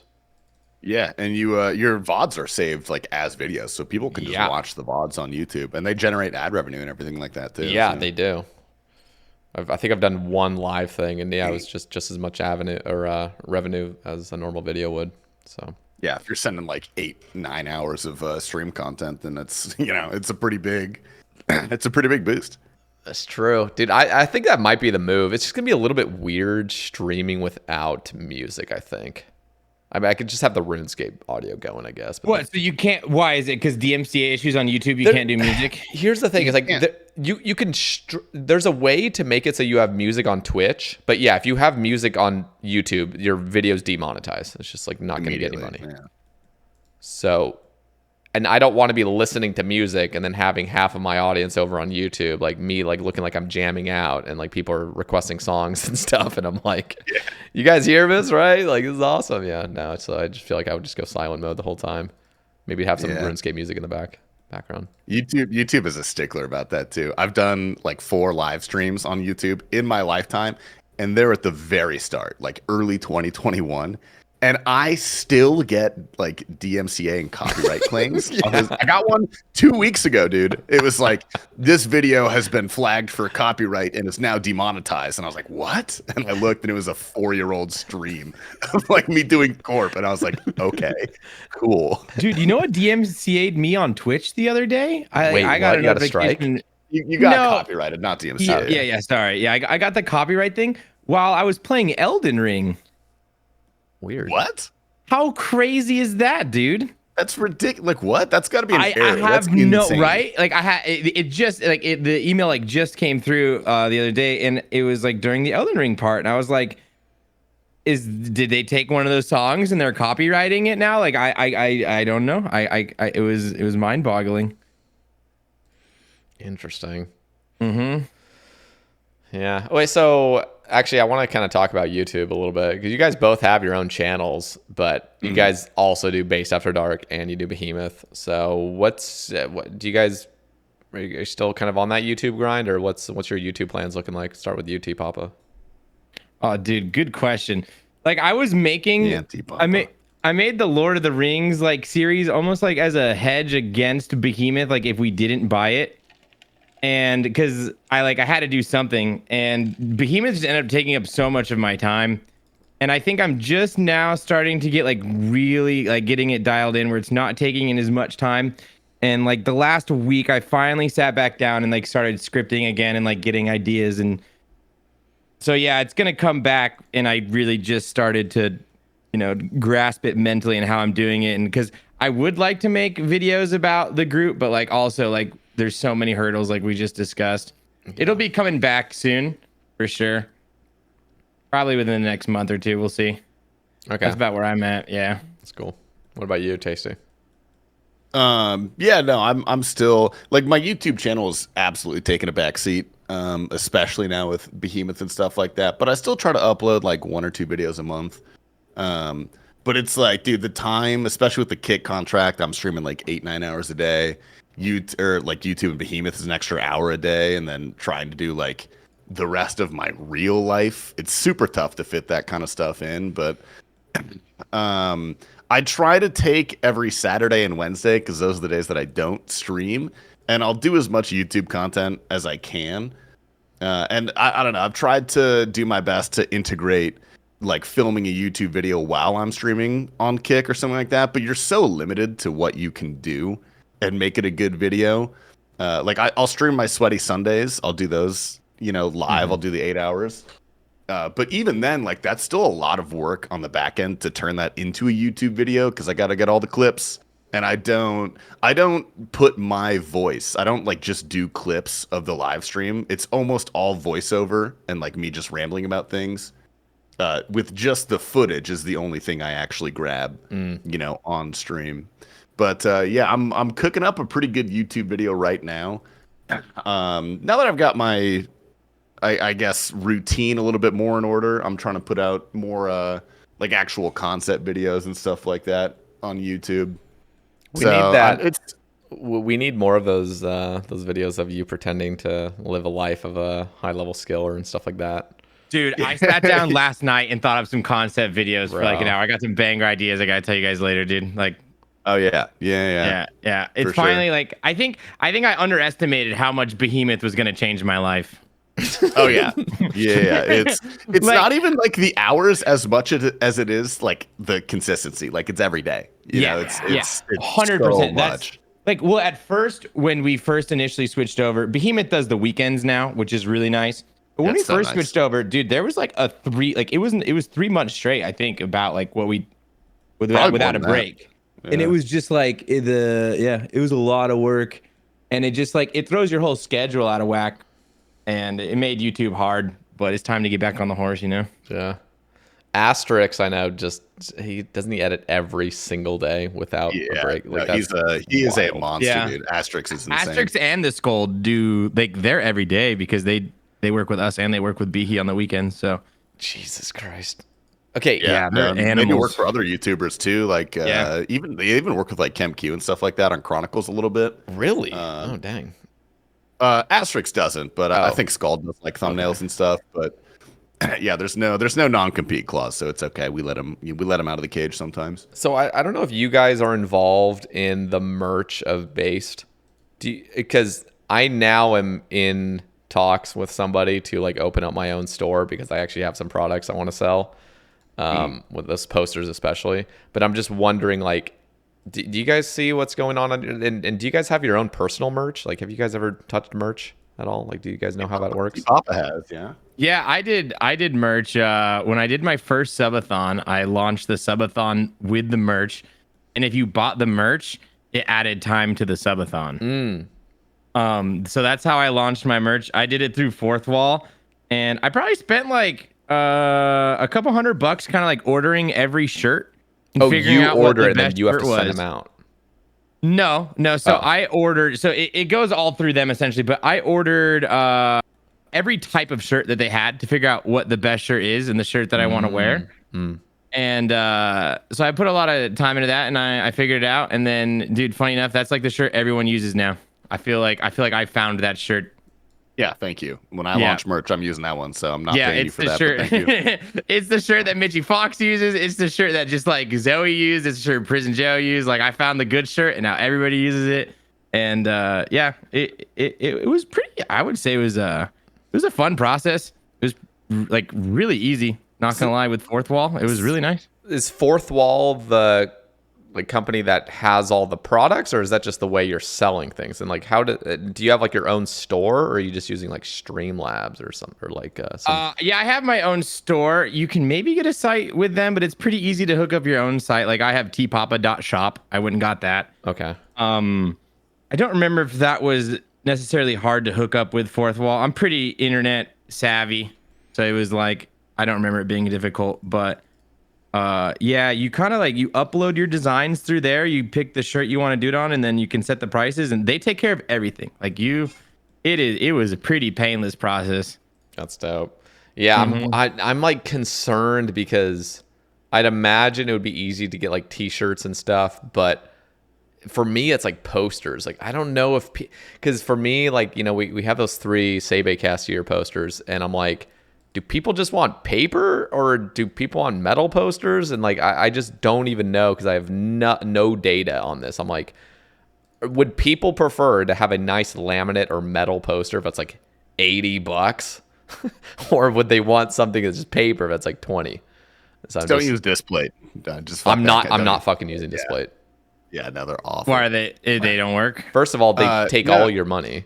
So Yeah, you're not gonna make a it's dime. not even that. Like the quality, I'm sure, is fine, but they're terrible to work with. I know there's a couple RuneScape YouTubers who have done like large scale deals with them, and they were never paid. Like they went through Crusader, who had to like threaten legal action, and it took like a year Jesus Christ. plus to get the paycheck. Like they just wouldn't pay him. Yeah. They're a disaster to work with. No, I mean, I've actually reached out to Display to try. This was like 2 years ago when I first had the Sae Bae Cast Year 1 poster. And I couldn't even talk to a human in the first place. Like, obviously, I'm just a peasant in their eyes because I'm trying to, like, ask if I can sell on their thing. Because they had, like, a full-on, like, section on their website saying, hey, do you want to, like, sell with us? Like, we'll just send us an email. And just never got any human responses. And then, yeah, then I heard the whole, like, Verf thing of Verf not getting paid and him having a fucking shit show dealing with them and some other creators. So, and then I actually realized, because I was under the impression that if you're selling your own things on Display, I mean, you're going to be making a big chunk of the money, right? No, it's like 10%. You make like 10% of like the sales. And like Display keeps the rest. I'm like, what the fuck? Like, wow, this is ridiculous. Yeah, like that's what we get with brand deals, like where we sell their merch. Like we get 10% exactly. shout them out. Like it's stupid. Yeah, I'm pretty sure Mitchie Fox also uses Fourth Wall, from what I can tell, and he has posters. So you could probably ask him. He's the only person I know that has posters that's not on Display. And they're paper though. I imagine, like, I haven't bought them, but yeah, I bet they're paper. Like, let me ask. Well, obviously, you guys are biased, but if you were to get like a poster or a metal poster, like, what would you guys prefer? Like, would you rather like spend the money on something really high quality, or would you just want the poster? Like, that's just. If I was buying a poster, I would 100% buy a Display. Yeah, I honestly would get paper and frame it myself. I would prefer that. I think. Okay, that's good to know. I feel like as well, like I feel like just something that's cheaper is just the better option to go down. You don't want to just be selling, like, because for me, I want the fucking highest quality stuff ever because it's my own shit. So it's like, yeah, I want to frame this, I want to make this look amazing.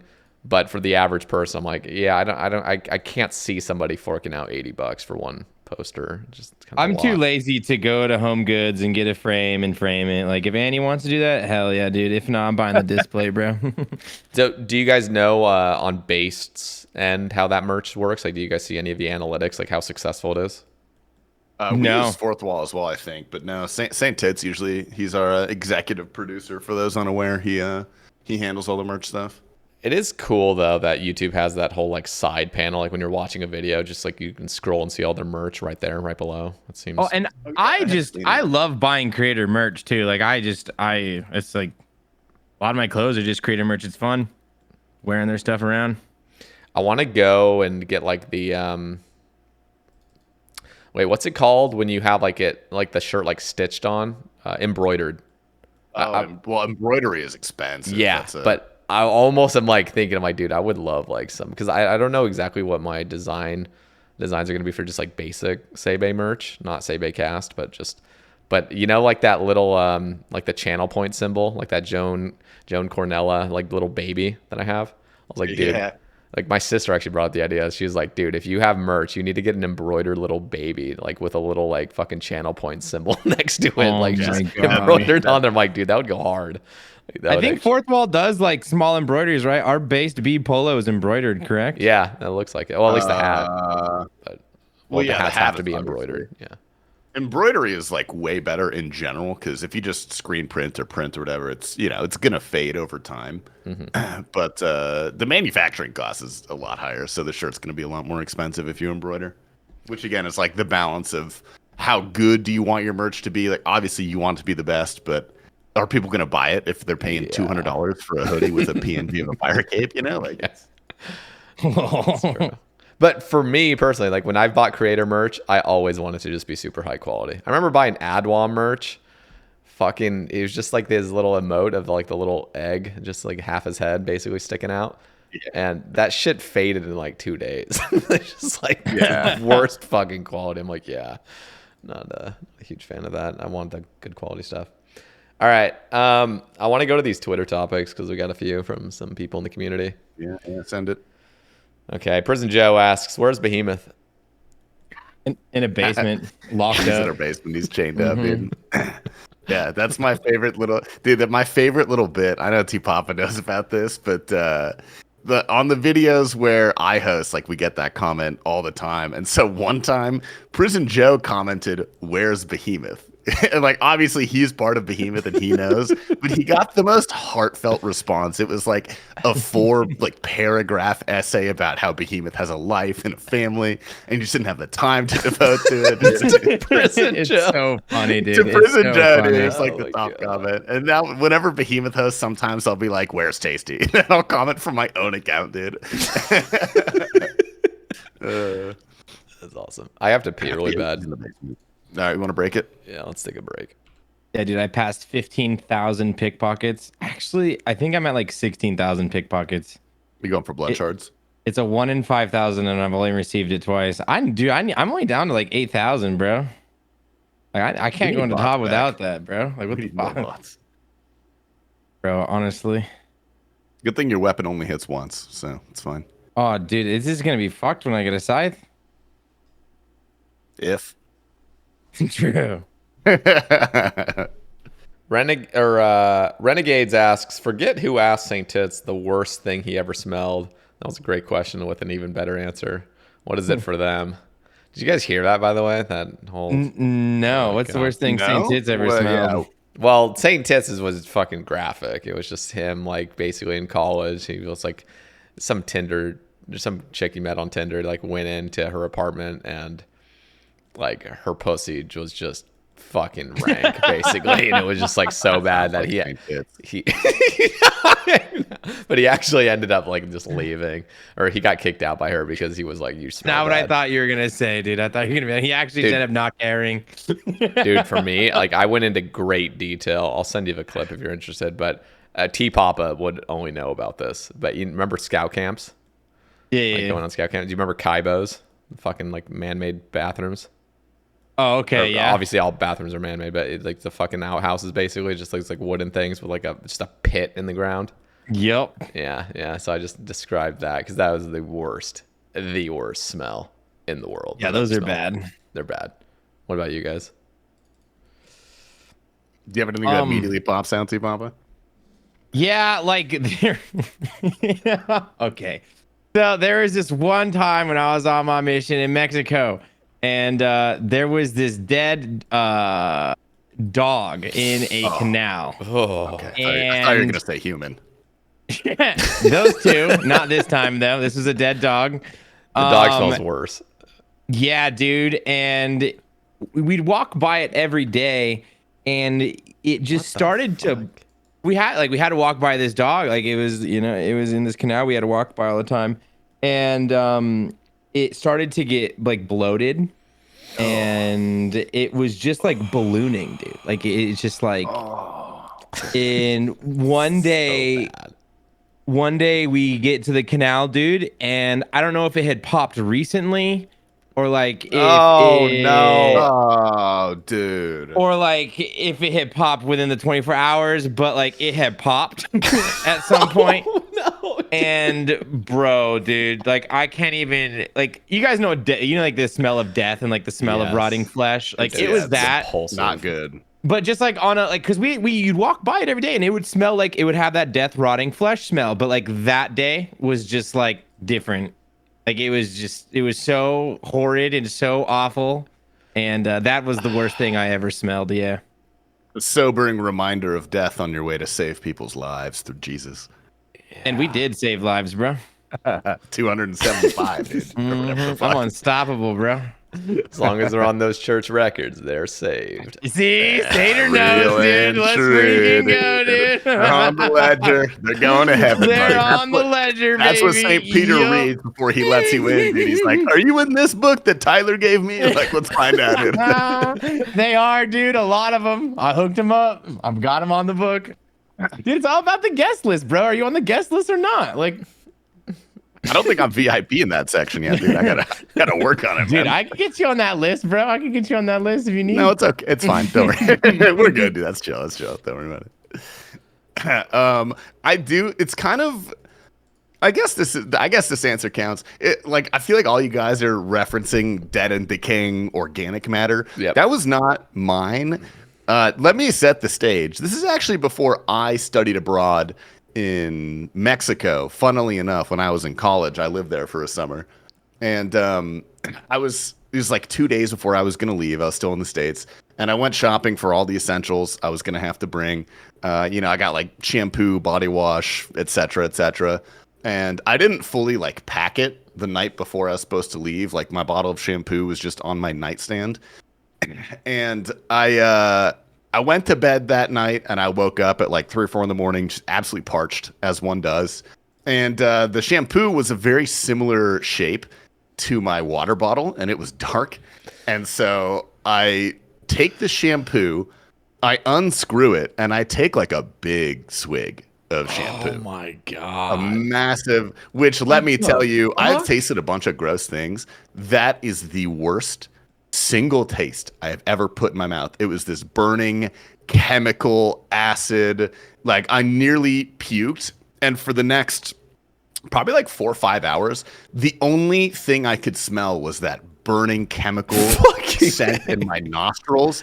And the worst part about it is like, I couldn't leave. I couldn't like walk away from the dead dog. Like it was in my sinus cavity, dude. My And god. I just could not sleep for the next like 4 hours. I was in agony. Like my nose burned. It was fucking disgusting. So But you actually like swallowed it. Like I didn't swallow. I didn't swallow Okay. it, thankfully, but it was a large mouthful, and it got deep, dude. It got deep. Fucking A, dude. That is It's- dreadful. Yeah, no, it wasn't. It wasn't like a dead body or anything, but it was just that is- acid for 4 hours in my nose, dude. It was so bad. Did your parents ever make you eat soap as a kid? Any of you? No, guys? my parents didn't abuse me, Tyler. I had a healthy childhood growing up, dude. My parents would threaten it, but for us, it was as really small kids, we had Tabasco put in our tongue, but then we ended up liking it, and then we all just love spicy food now. Yeah, what the Uno fuck? reverse card, dude. No, Yeah, I had to seriously. do I had to do soap one time because I was saying bad words, and Did you say any bad Yeah. words after that? no, dude, no more bad words. He's after never that, said dude. one since. It works. It works. Yeah. I learned my lesson when I was a kid. Bit dude. of That an soap did not archaic taste good. method, but it works. Did Bro, you guys I get actually- spanked? Uh, I did. maybe Actually, like less than 5 times. Yeah, I probably got me spanked. too. I got spanked once by my mom because my parents like never laid a hand on me, sort of thing. But it was like pretty. I must have been like 5 or 6, and it wasn't even that bad. Like I don't know if my dad asked my mom to spank me or if it was my mom's idea. But I was like a young kid, and I like distinctly remember she spanked me like 2 or 3 times, and then she got up and like walked away, and I could hear her start crying like as she was leaving the room. And I was like, this was worse for you than it was for me. And it never happened again, dude. That was it. Interesting. Yeah, I think I got spanked with a belt once, Jesus. but they're not actually like. They're not beating It's you. just like for show. It's like, yeah, I'm gonna spank you with a Yeah, belt. yeah. It was Reinforcement, it was never painful. Like it Yeah. was never painful. It was way more humiliation. You know, like Yeah, that's the point. I What, think. were your parents ever physical with you in another way? Because my dad, if we were roughhousing, like if What do you mean by that, Sater? I guess I mean like, was there ever like something where you're actually just being defiant against your parents and they would cause some sort of physical force that's not spanking? Because for me, my dad would drag us by our ears. Oh, that's like a cartoon, bro. What the fuck? Yeah, he'd grab our ears. Yeah, If we were being, this probably happened again like a handful of times ever. But if we were being really fucking annoying and like screaming at each other, because I had 3 siblings and we were like fighting and we had to go to our room and we were like disobeying and we're just not going, our dad would come out and grab our ears and yank us over to our rooms. So that was pretty bad. No, that it fucking never happened hurts. to me. I think my parents took a different approach. If I was being like super stubborn, I remember this one time we were at the beach and I really wanted a popsicle. It's like the Sonic popsicle with the gumball eyes. Like that shit is. Oh, yeah, yeah. Mm. And I was like, give me I was being a prick. I was like, I want the popsicle. My parents like, no, like we're not doing that. And I was like, well, I'm staying until I get a popsicle. And my parents just straight up left. They got in the car and they drove away. Oh my God. And I was like, I want my mom. And then they came back after like 30 seconds. But then I was like, okay, I won't do that anymore. Do you have anything, Tpapa? I feel like Mormon parents, like boomer Mormon parents, did some.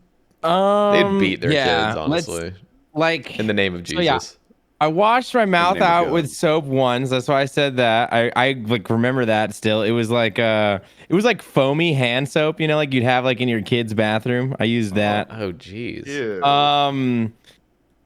I think there was one time, and I'm not even kidding, dude. I think it was over RuneScape when I was a kid. I got into some trouble and I was really mad at my mom. And I told my mom that I was gonna tell the cops on her, and she's like, "Fine, let's get in the car." And my mom drove me to the police station. She's like, "Go ahead and tell them." Holy Dude. shit. Dude, That's so badass. Holy shit. dude. No, you ready? You ready? What was really badass was when I got out of the car and walked in, bro. Oh my god, dude. She called bluff, dude, and I called that bluff, dude. And I just remember my sister was in the car, and my sister just starts screaming, crying, like bloody murder. She thinks I'm going to jail. She thinks my mom's going to jail. And I just like get out of the car and I start to walk in the police station. And I don't know. I think I got to the door, and then like that's when I turned around and got back in the car. But like we pulled up, and I got out of the car, and I just remember feeling so powerful. And then, Bro, that is. I think we were chilling after that. But Insane. That brought up the time that was actually multiple times, but we would go on long road trips because we drive from Oregon to North Carolina, where my dad's side of the family is. We drive the whole way straight, just 48 fucking hours, and Jesus. we would have times where we're just bickering in the back seat. Just, you know, we're just in this fucking hot minivan for God knows how long. And so we would get to the point where we're so loud and obnoxious and angry and fighting and crying in the back that my dad would pull over on the side of the highway. And he'd be like, "All right, get out, get out." And he would stop the car and he would tell us to get out of the car, and we would all start fucking violently screeching. And my sister especially would start, because when you brought up your sister screaming like we're gonna go to jail, she would be like, "No!" Like she would actually, like, it was scary. Like my dad would get really fucking pissed, and he would like tell us to get out of the car, like you're like you're out if you're like you're not going on vacation anymore, just to scare us, and we'd freak out. We were just kids. And we thought we were going to be left in the middle of fucking nowhere. You know, it was bad. That's insane. Yeah, it was scary. But we'd never actually like go out, but we would shut the fuck up real quick because we thought he was serious. And I think I never had any physical incidents with my parents because I was always so much bigger than my parents. Like my dad is Afraid to tiny. Beat him up, dude. Like, Yeah, I don't your know. dad's scared of you. Like, okay, like you're fine. I guess technically he would beat me up if you think about it, but also like I was kind of always almost 6 foot in high school. If like, yeah, I was always kind of 6 foot. And my dad's 5'6", like 130. Like he's tiny compared to me. He's half my size. Yeah. I want to meet your dad. Yeah, Yeah, me he's too. cool. But he's always been on the smaller side compared to me. So there was never like that kind of going on. Not that I'd hit back or anything, but like, you know, it was a pretty loving family, I think. Besides the soap. Did you guys ever get like traumatized by something? Or like, did your parents ever tell you stuff that would like traumatize you in a way, like the things that were lies, but it would get you to like shut up or behave? I mean, No. the entire Mormon religion. The entire indoctrination. That was besides that, because dude, my dad still laughs about this when we bring it up. He just thinks it's so funny. But one of these, I think I was like 5 or 6 years old. We were walking into a Walmart, and in the parking lot, we see this guy coming out of Walmart that has an eye patch on. It was the first time I ever saw a guy with an eye patch. I was like, huh. And I love where this is going. I mentioned to my dad, I was like, huh, like that's like, why is that guy wearing that? And he's like, oh, well, he lost an eye. And I'm like, oh my God, like I didn't even know you could like live without like both your eyes, you know, like what the hell? Like it's just what? Some people do without either of them. Say Yeah, no. I was just, I was like a 5 or 6 year old. So it's just like the first time I'm seeing this. And I'm like, so what is it? I was like asking my dad, I was like, it's just like a hole? Like you see his brain from the back? Like I just asking him all these questions. Anyway. So later we had a problem basically as kids, like staying up and just like, you know, it's bedtime at 8 p.m. or whatever, 9 p.m., whatever it was at that time, probably 8 at that point. I was like 6.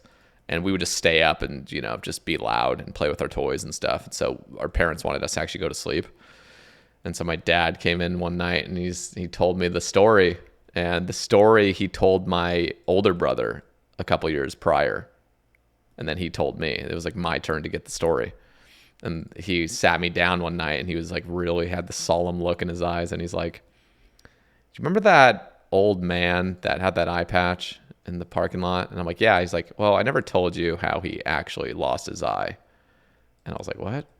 And so he's like, there's a monster that comes out. Like, he didn't say monster. He said there's like a creature, like something like fucking eerie. Like there's this thing that comes out at night some nights and it eats children's eyeballs if you don't have your eyes closed at night. And I'm like, what the fuck? Fucked up, dude. And he's like, and so that guy had his eyeballs eaten when he was a kid. He had one eye open. And I was like, I fully believe this. Like I fully you're a baby. That yeah. makes sense. And so for the next like fucking 3 months or so, I got in my bed and my eyes were shut and I was just petrified. Like saying that your dad just decided one night, he's like, I'm gonna fucking go into this kid's room and lie to him. I'm gonna literally terrify this fucking did that. Dude.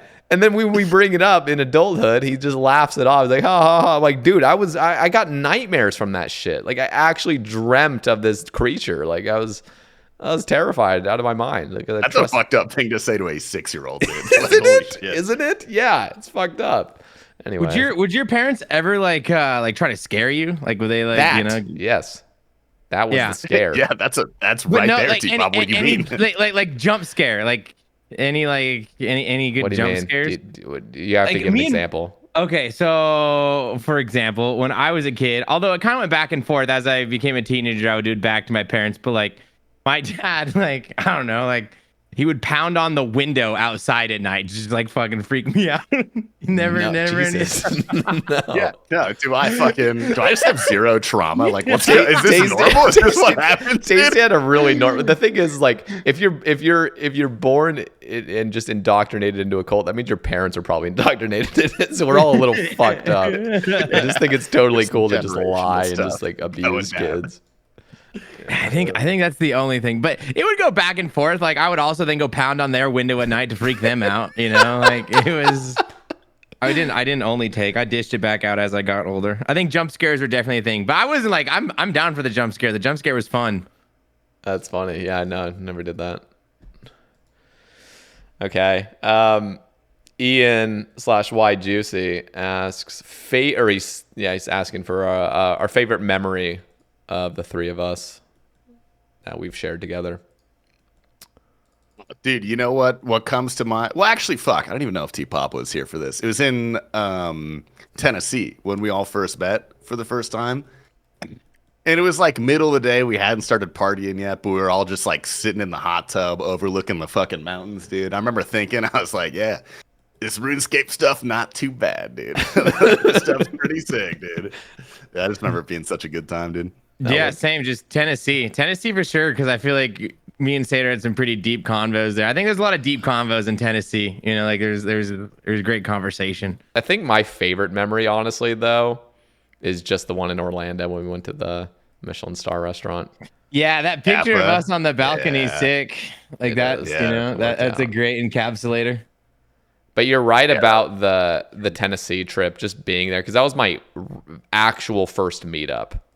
Yeah. And walking in initially was like really fucking just exciting. Like just walking in and being like, dude, everyone's in the flesh right now. Like this is actually wild.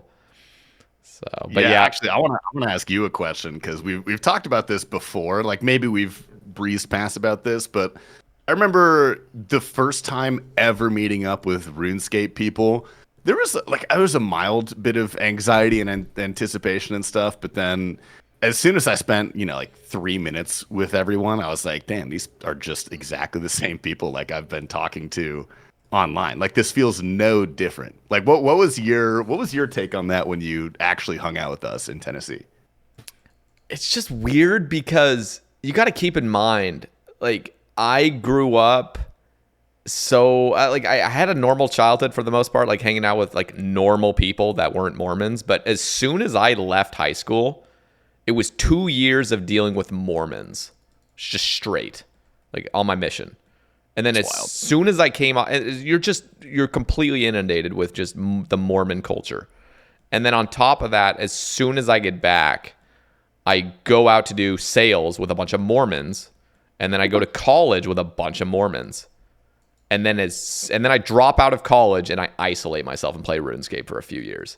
So like that's like the short gist of it. And like so when I hang out with normal people for the first time in forever, it is really weird. It was just like a really weird experience because I'm so used to like going to a party and people like besides some high school parties that I went to where there was drinking and just whatever else is going on.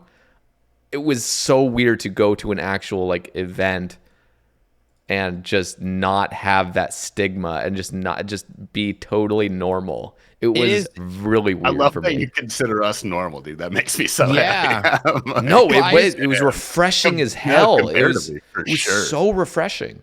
I think hanging out with everybody from RuneScape is like the first time I've been like in a relatively judgment-free zone. Yes. Yeah. You know, like even my best IRL friends, weed's still taboo, you know, like there's just like some things that you never really fully feel like unjudged, even like around anything in the Mormon culture. So that's wild, dude. So like when I hang out with you guys, it's like the only time I'm ever just completely unjudged around people. No, it's totally true. Like your whole life, if you're in that Mormon culture deep, you are just nonstop being judged and judging others because you become a judger. Like you start judging people. It's just like natural. It's just like a fucking tick you have. Like you're just constantly feeling like you're being judged and you're judging. And I love it when you two get in the same room, dude. It's just fucking going deep in the roots of No, I'm am like fascinated by this, dude. I really am. And I feel like I'm annoying to a point because I talk about it like a lot, and especially when I get to talk to any like ex-Mormon. No, I love it, dude. I absolutely love it. Dude, it's just weird though because you spend your whole life like that, and then of course I spent years playing RuneScape and just sitting alone in my thoughts, so I got a lot of time to like actually think about like all the shit I went through and trying to like compartmentalize it. It's just weird. So no, when I say, and I was talking about this earlier, like when I was talking to my sister and brother-in-law about the experience I had in Orlando, it really is like they're asking me because they're both ex-Mormons. They're assuming that there's people that are being judgmental and just, you know, you're going to have some people that you just don't like there. And I seriously, like wholeheartedly was like, dude, everybody there is amazing to be around. It's just a pleasant place to be. And it's because I'm around normal, like people that just have, they're just normal. I don't know. Like they don't have all this like relatively well adjusted. Yeah. So it's odd, and I really appreciate it. So like, I don't know. Those anytime I have any meetup now, it's just amazing. Thank you for being a part of it, dude. And it's funny that you like if anyone else told me that they had withdrawn entirely from their previous life and spent 4 years in a cave playing RuneScape, I'd be like, that's so unhealthy. That's terrible. But then I hear that and I'm like, oh, that was like way better. Like that was a good move, actually. Yeah, it's weird. That's weird. I told Tpapa, like I actually officially like resigned from Mormonism like a month ago. Like a form you gotta fill out or what? Nah, I mean you gotta meet, right? You did the whole meeting. Yeah, you told me about that. You have to like write a letter explaining everything that you're trying to do, and you understand the consequences and everything. And so I went and met with what was supposed to be my bishop, and like I met in person, and like the whole experience was just really weird because you meet in for an interview. Like I called him, and he thought I was calling to get like my records transferred over because I sent him a text message saying like, I want to get my records removed, and he thought I said moved. So he calls me, and the first minute and a half of the conversation, he's like, "We are so happy to have you in the ward. Like, we're so excited about like the fact that you're moving over to our ward, and like I'm so excited to meet you." And I'm like, he goes on this whole spiel for like a minute and a half, and then I'm like, "No, like I'm leaving the church, like fully." And he's like, "What, dude?" He got like, he got so sad, and then the first thing he started doing was like kind of avoiding it, like kind of like assuming I wasn't thinking straight, or like no, like you don't mean that. And then because he had never had to deal with any of this, he was like relatively new to like this calling, and I was like, no, I've thought about this for years. Like, I want to leave. And so I met up with him the next day, and he was trying to like reschedule it for like a couple weeks out. I'm like, no, like tomorrow, please.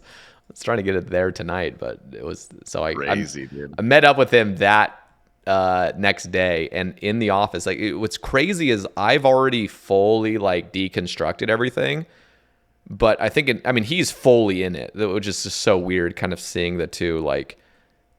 It's so hard. It's so hard to have those types of conversations where you're just out and someone is fully in, because they just like they think that you're committing yourself to hell. You know, no, like, that's actually how it felt.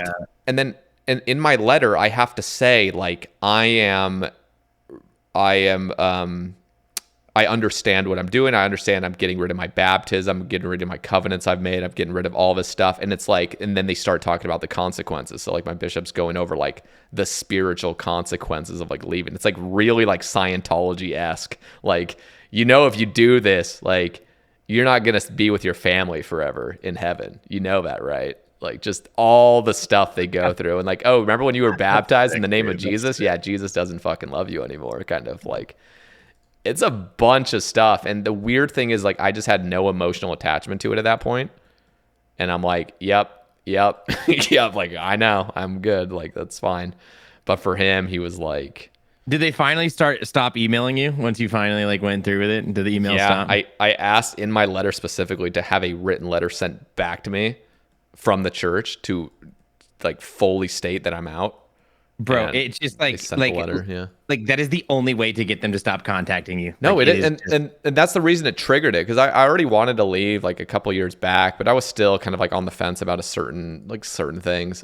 But the reason it got triggered is because I got two emails or two texts from Alabama from the church over there, and they're like, "Hey, we're so excited to have you," and like you don't fucking even know me, like you guys don't care at all that like I left this church like a year ago. I've moved states, and you guys are just pretending like I'm still there, and like you guys care that I'm around. And I'm I'm not doing this anymore. I have like in-laws, step siblings, I don't know, that were part of the Mormon church for a very long time, and they had to hire lawyers. They had to take legal action to get physically removed from the church. Oh my God. Because they would not stop. Like their bishop would not let them withdraw. Like they had to threaten legal action. And they finally got removed, and it took 4 years. I talked to like when I moved, it was just you just getting bombarded with emails, and it's just like I talked to my guy, I called him, I'm like, dude, I keep getting emails. I'm not showing back up. And really, like, the guy that I talked to was super apologetic, and he felt really bad. And I, like, told him, like, dude, I'm never coming back. Can you just, like, make these emails stop? And, yeah, he actually figured it out for me, and he still gets hounded. But I took care of myself, bro. So he still gets hounded. like, the guy I talked to really figured out. But, like, dude, like, the missionaries show up at my house, you know? And I just, the last time they came over, I just feel bad because I used to be one of them, right? So, like, I try to, I don't want to be, I don't want to be assholes to them, Like, I've been literally on the other side of that door many times. And, but they just came, and I was working on some BE stuff, dude. I just like rolled out of bed. I'm sitting there with my robe on, and I just like answer the door, and it's these, dude, literally, and they never came back. Bro, I was low key a little bit like usually I'm nice to them, but this time I wasn't nice. Like I was just like, dude, and they caught me right when I was grumpy in the morning with a robe on, and it was perfect, and they haven't been back. Dude, back in January of this year, I was walking around the river, and I went on the bridge, and I saw the two Mormon elders on the bridge, and they were holding this fucking whiteboard, and the whiteboard said something like, what do you most love about Jesus, or something like that. And they're sitting there, and it was like a kind of like sprinkling day, so like nobody's on the bridge except for me, and I see them, and of course when I see missionaries, I'm just like always excited. I'm like, I want to talk to them. So I just come up, and we start talking and stuff. I mentioned, I'm like out of the church, and it's like this guy's like 18 and the other guy's like 19, and they're both from Utah, and they're just just super in it. And anyway, so long story short, we like have our conversation there, and then I invite him over. I was like, I'll buy you guys pizza sometime if you guys want to just like come over to my apartment. We can talk. So they come over like next week, and I get a pizza and stuff, and they come over and we start talking. And in my head, I was like, I just want to like have a normal conversation with them, because I bet there's like a part of them that just wants to like hang out. You know, they're both like 18, 19-year-olds. Like they're just dudes, you know, they maybe want to talk about video games or whatever the hell, sports, I don't know. But nah, this one was just full in it. He was like, really, dude, the thing is, it had been a week. So one of them was chill as hell, and the other guy was just like there trying to convert me. He was trying to convert me, and dude, he was so pushy. And the other thing is like he was on this spiritual high horse where he's like, dude, I prayed about this, and there is a reason God put you in our path on that bridge that day. And he's like starting to like tear up a little bit, and I'm sitting there like, dude, just eat your pizza. Like, this is weird. This is weird. Rough. It was really weird. And then the worst part is they had already set up something as I'm like getting them out of my apartment. The spiritual one is like, hey, we have asked one of the members of our ward if he would be able to come over the next time we visit. And I'm like, who? He's like, it's this guy that's around your age in our ward that we would like to have come over with us next visit, so you can make like a new friend. And I'm like, no. I was like, no. Like, you're not bringing some random stranger into my fucking apartment the next time we meet up. And I don't want to meet up again because this is weird as hell. And it definitely is the Utah Mormons that are. They're a different breed. It's so weird, dude. And I was like, oh my God, like this is awkward as hell. Like I don't like this. So like I was like, no thanks. I had a normal childhood, and like if I hung out with someone and I'd be like, okay, yeah, like this guy just wants to hang out and give us pizza. Like I would recognize that. Yeah, that's what I thought I was doing. Like, right? Damn it. Like, you got a different breed, dude. You can get the Tpapa one. No. Because I remember being a chill missionary toward the end of my mission. I'm like, dude, the only thing I wanted to do was just go over and fucking chill out for a few hours. You just wait for them to beg to ask if you want to play some FIFA, dude. Then you know they're cool, bro. And we about to play some FIFA, dude. I know, dude. No, it just wasn't like that. I'm just trying to play some FIFA with the missionaries, dude. That's all I want to do. Didn't you, Tasty, go to like a Scientology? I did. Meetup? Dude, I did. Yeah. Did we talk about that on our? Maybe we talked about it on the Based After Dark. Yeah, podcast, it must have been Based. I think so. I'll retell the story for the Sae Bae cast yeah. viewers. I was not raised particularly religious. Like I went to Presbyterian churches growing up, and for the most part, we went like every Sunday. But like neither of my parents were like religious. Like we didn't have crosses in our house or anything like that. It was really like a social thing. It was a community thing, just because that's what people did back then. But I hated it all the time because church was boring and it fucking sucked. And so when we moved here to Arizona, this was in 8th grade, I think, which is around the time when you turn 13. And I don't know if this is for all religions or just Presbyterianism, but you can go through this thing called confirmation, which is, do they have that in the Mormon church, or is you're just confirmed to an extent? Like we have our different things. Yeah. We'll have our equivalent to a degree. Yeah, around the same age. Essentially, was a summer class, like I guess if you want to call it that, like a camp or something, where you'd go once a week, and you do different Jesus-related things. You know, you talk about God, you do little exercises. Sometimes you just hang out. Like it wasn't overtly culty or anything like that. And the final, it was like 2 months or whatever. The final assignment was you had to write an essay about your faith or something like that. And so my parents told me, like, hey, if you do this, if you do confirmation, you can decide whether or not you want to go to church with us on Sundays. And then I was like, of course I'm going to fucking do that because I don't want to go. And so I did the confirmation class. And one of our assignments was we had to go to a service of a different faith and just like sit in and watch whatever it was. And there was a big group of us that decided, like, hey, we're near a really big Scientologist church. There's a huge one in Arizona. And we were like, hey, let's go do this. Like, let's just check it out and see what the hell's going on. So there's probably a group of like 10 or 15 of us, and we went to this Scientologist church, which is super weird. It's, if you've ever been to a church like that, which I'm assuming you guys haven't, it's like an office building. The outside is pretty and ornate, not a stereotypical church, but it's a pretty building. The inside is straight up an office building. The lobby has like a receptionist desk, and there's display cases with all the L. Ron Hubbard books you can buy and posters about like Scientology and stuff like that. And I'm assuming we didn't get the full like push for Scientology because they knew we were a bunch of kids coming in on an assignment from a different religion. Like, we're not going to convert. Like, we were just tourists. So we probably got the bare bones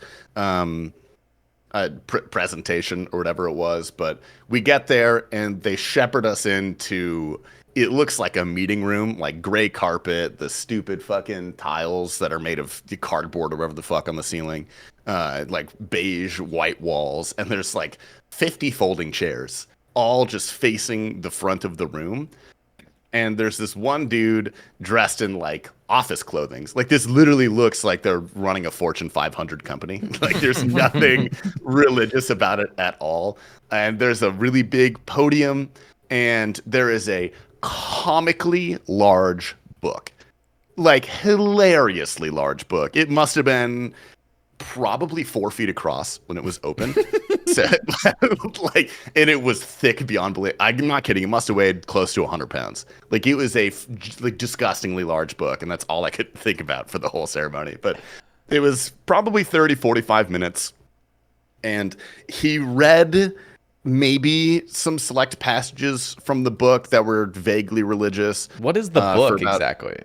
I don't fucking know. I have no clue. Okay. And there's probably about 5-10 minutes of that. And then the next 30 minutes, the dude would repeat a phrase. And they were like self-help phrases. They were like, I am whole and complete, and I can find myself. Like, weird platitudes like that. Just kind of meaningless drivel. And he would make us repeat them, like in unison back to him. So he would say a phrase, we would repeat it, and they would do that no less than 10 to 20 times for each phrase. And we did that for 30 minutes. It was so weird. It was really, even I was 13, and I was already somewhat skeptical of religion, but that solidified it in my mind. I was like, yeah, this is fucking bullshit, dude. Like, I had seen the South Park episode. I know what's going on here. Like, this is just completely useless. And that was like, that was it. And they just kind of herded us out. I think, like I said, they didn't give us all the pitches because they knew we weren't going to give them any money or anything like that. And that was the whole Scientologist ceremony. I've heard some crazy things. Like, I'm pretty sure if you get involved in Scientology, what they do is like they get all your like past like history, and they record all of your confessions and stuff, and they can use it to like blackmail you if you try to leave. Oh, I'm sure. Yeah. And they do like the Thetan measuring stuff. Yeah. And that was, the funny thing is, that was, I think, the week before we quote unquote graduated from confirmation. And so like the next day after that, I had to start writing my essay about my faith and like how I felt about religion and my relationship to Jesus and stuff like that. Oh God. And then we presented them all of the parents were there, all of the kids in this like final ceremony sort of thing. And I was one of the last kids to go. And there were probably like 10 kids before me who were like, I feel so much closer with Jesus now. Like, this course like really helped me solidify my relationship and understand who I am and where I am in the universe.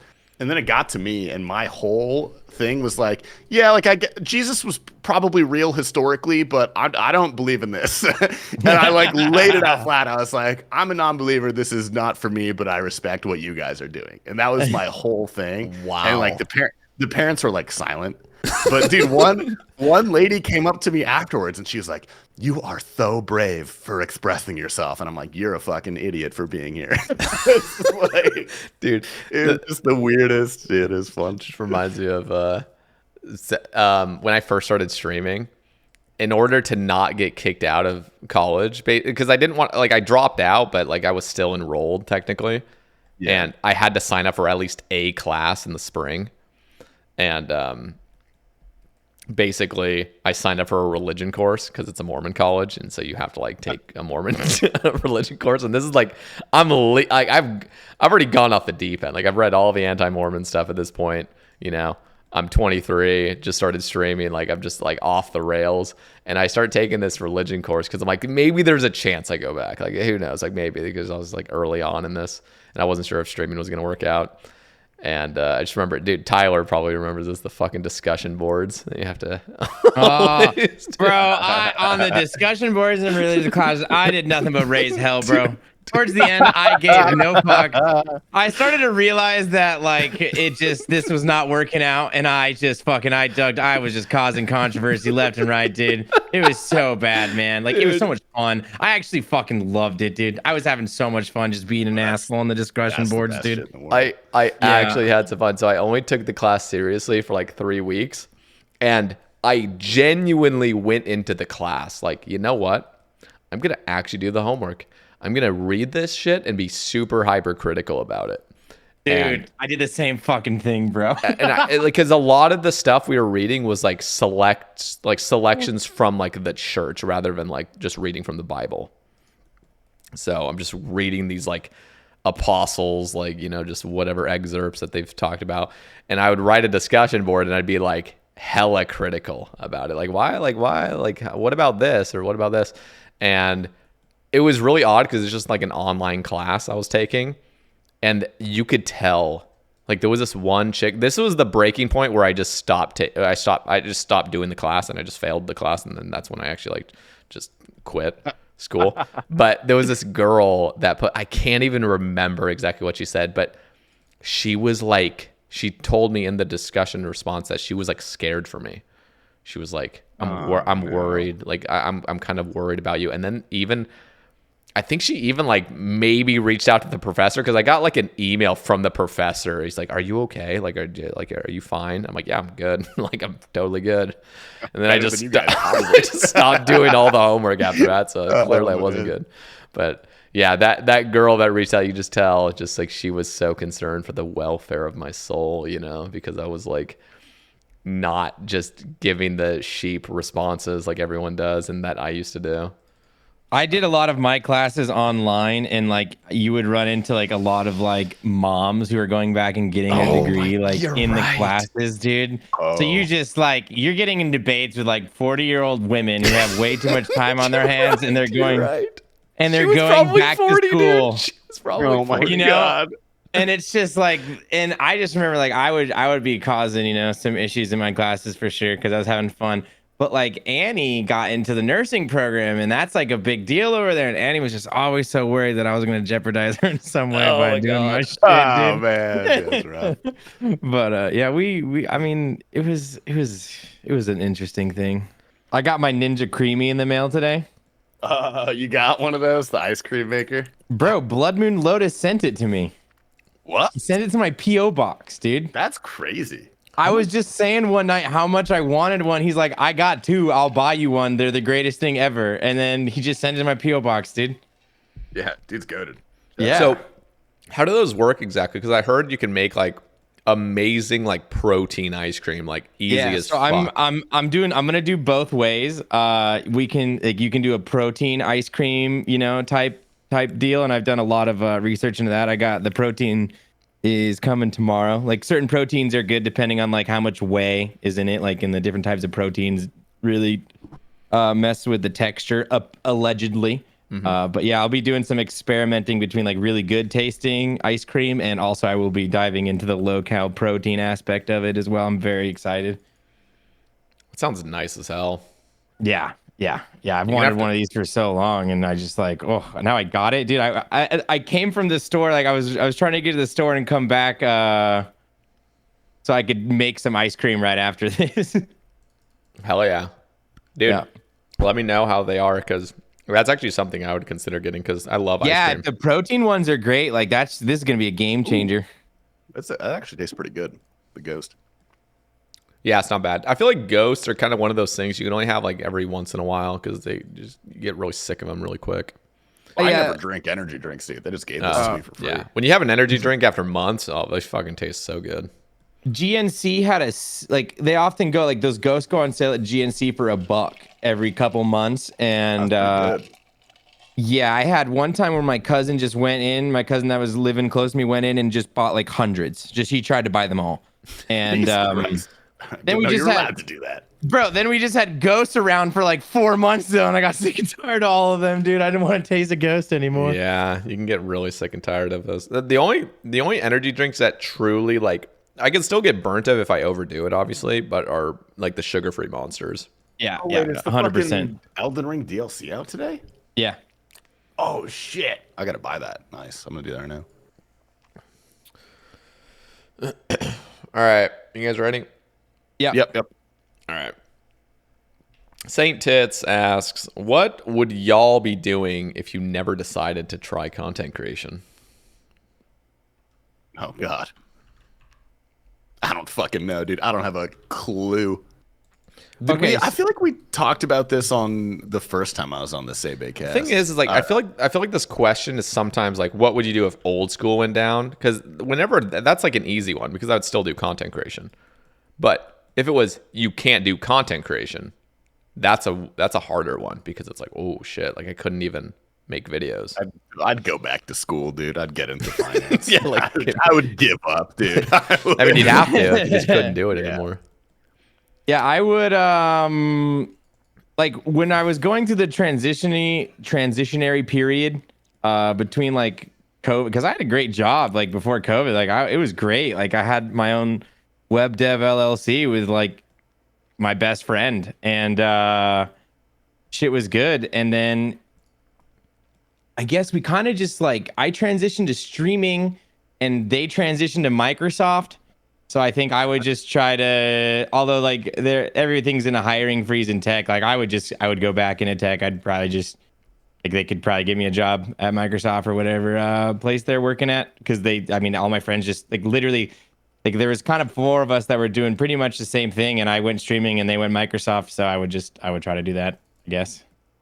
I'm just trying to think what I would do because again, almost all of the actually I know what I would do, but What would you do? I would get into music producing. I would actually like go hard on it as well. I think if I was to like transition out 110%, I would put all of my effort into getting hired by Mr. Beast for a bit and then transition to Microsoft. The thing is like I keep having that in the back of my mind. Like, can you do things like that where it's involved in content creation? Because when he's saying no content creation, I'm like, oh shit, like where do you draw the line? But yeah, it's a weird barrier, but yeah. I don't know. I told you what I did before content creation, I think in our first Sae Bae cast. I worked in sales. But it was phone sales. You did door to door, yeah? Yeah. Awful. What did you sell? Solar panels. Yeah, it's brutal, dude. Sales is fucking rough. I hated my life, dude. I was in a fucking pit. It was terrible. Solar panels got to be a scam, right? No, okay, so work. It wasn't. So I was in Las Vegas selling. Okay. And it's like one of the best places to sell it. But the problem was it wasn't a scam.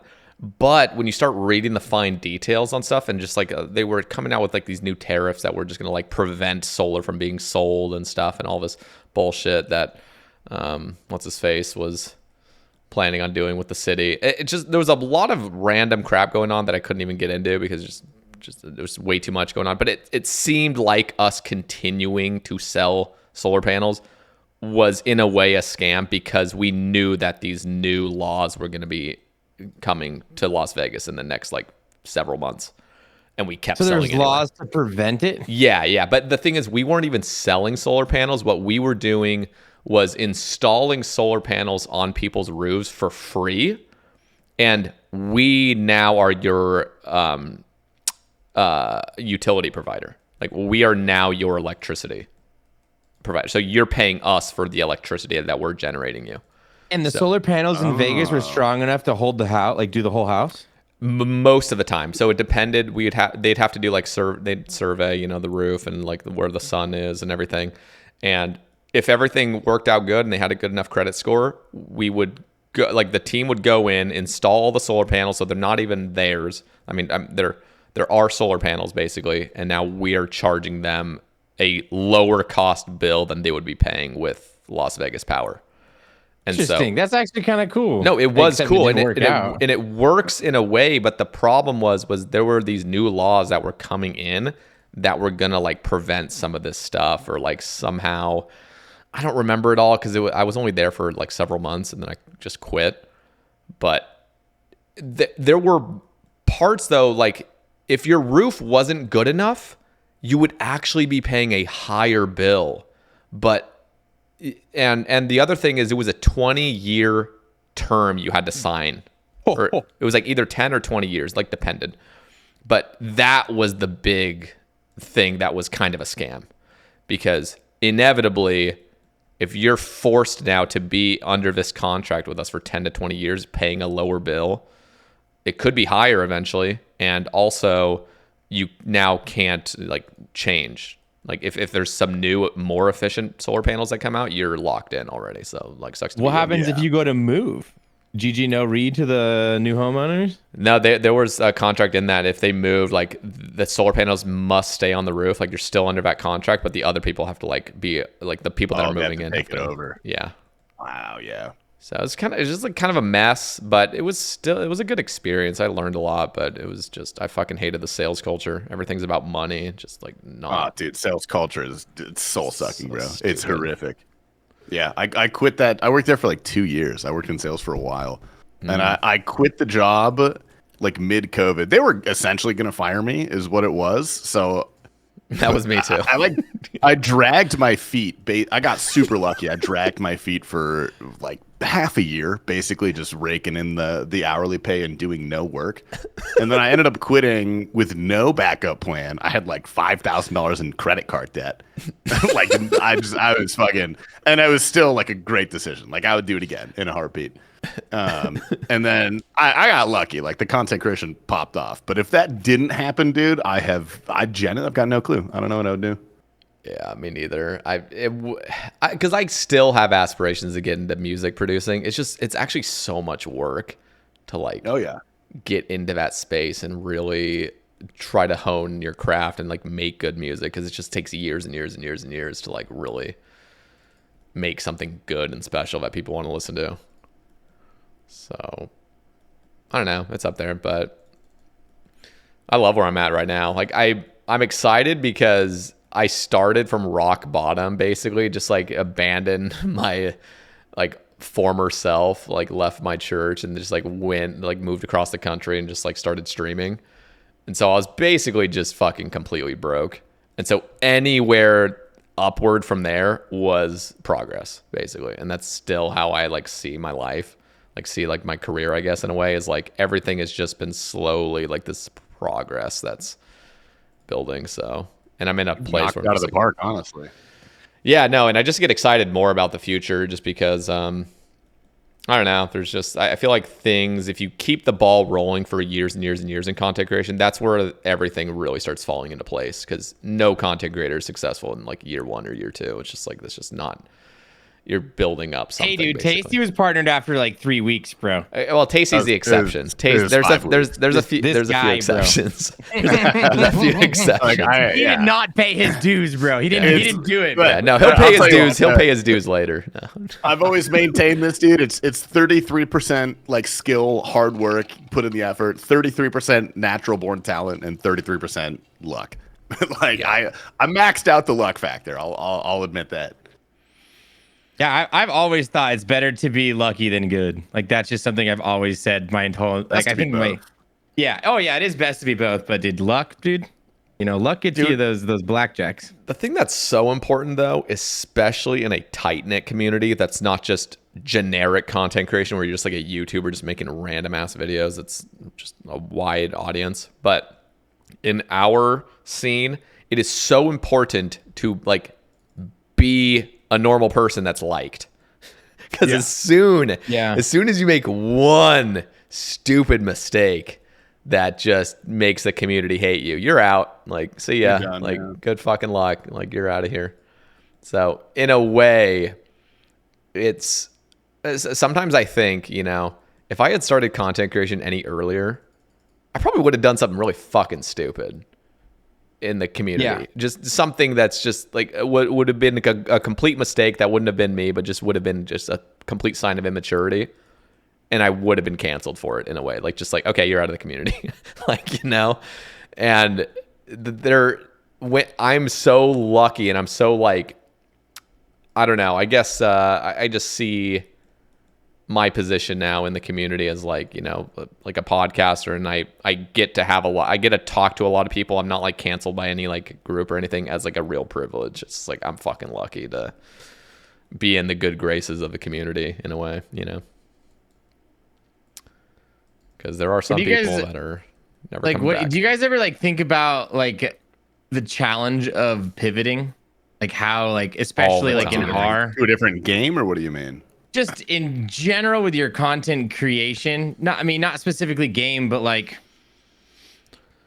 I guess like more I don't know, just like outside of what you're usually doing. I'm a person where I just love comfort, and it's so bad, like it's not good for me to like be comfortable. But I like it, and I just get so uncomfortable about thinking about like pivoting to something else.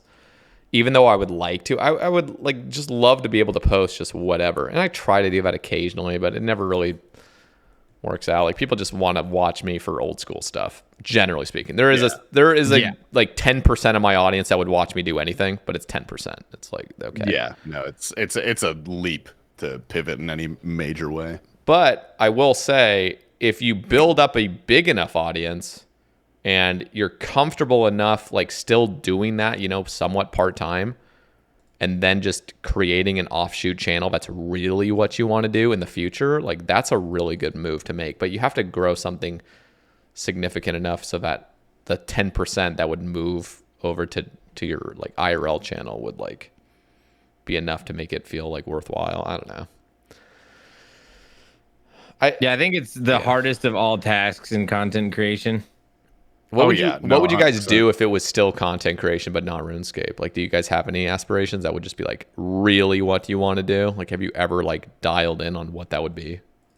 Oh, I have it's not really an aspiration, but it's something I've always thought would be super fun and I would be relatively well suited to. Like, I would love to be a commentator for esports, for like Counter-Strike or something like that. Yeah, I you do a good job too. So fun. That would be pretty sick. I don't know if I'd be. I remember thinking about that because I know like Eevescape. Like, I remember talking to Eevescape about that specifically. I was like, dude, I love it when you're one of the hosts on those things. Like, I think Eevescape's a great commentator on those things. He just keeps things fresh.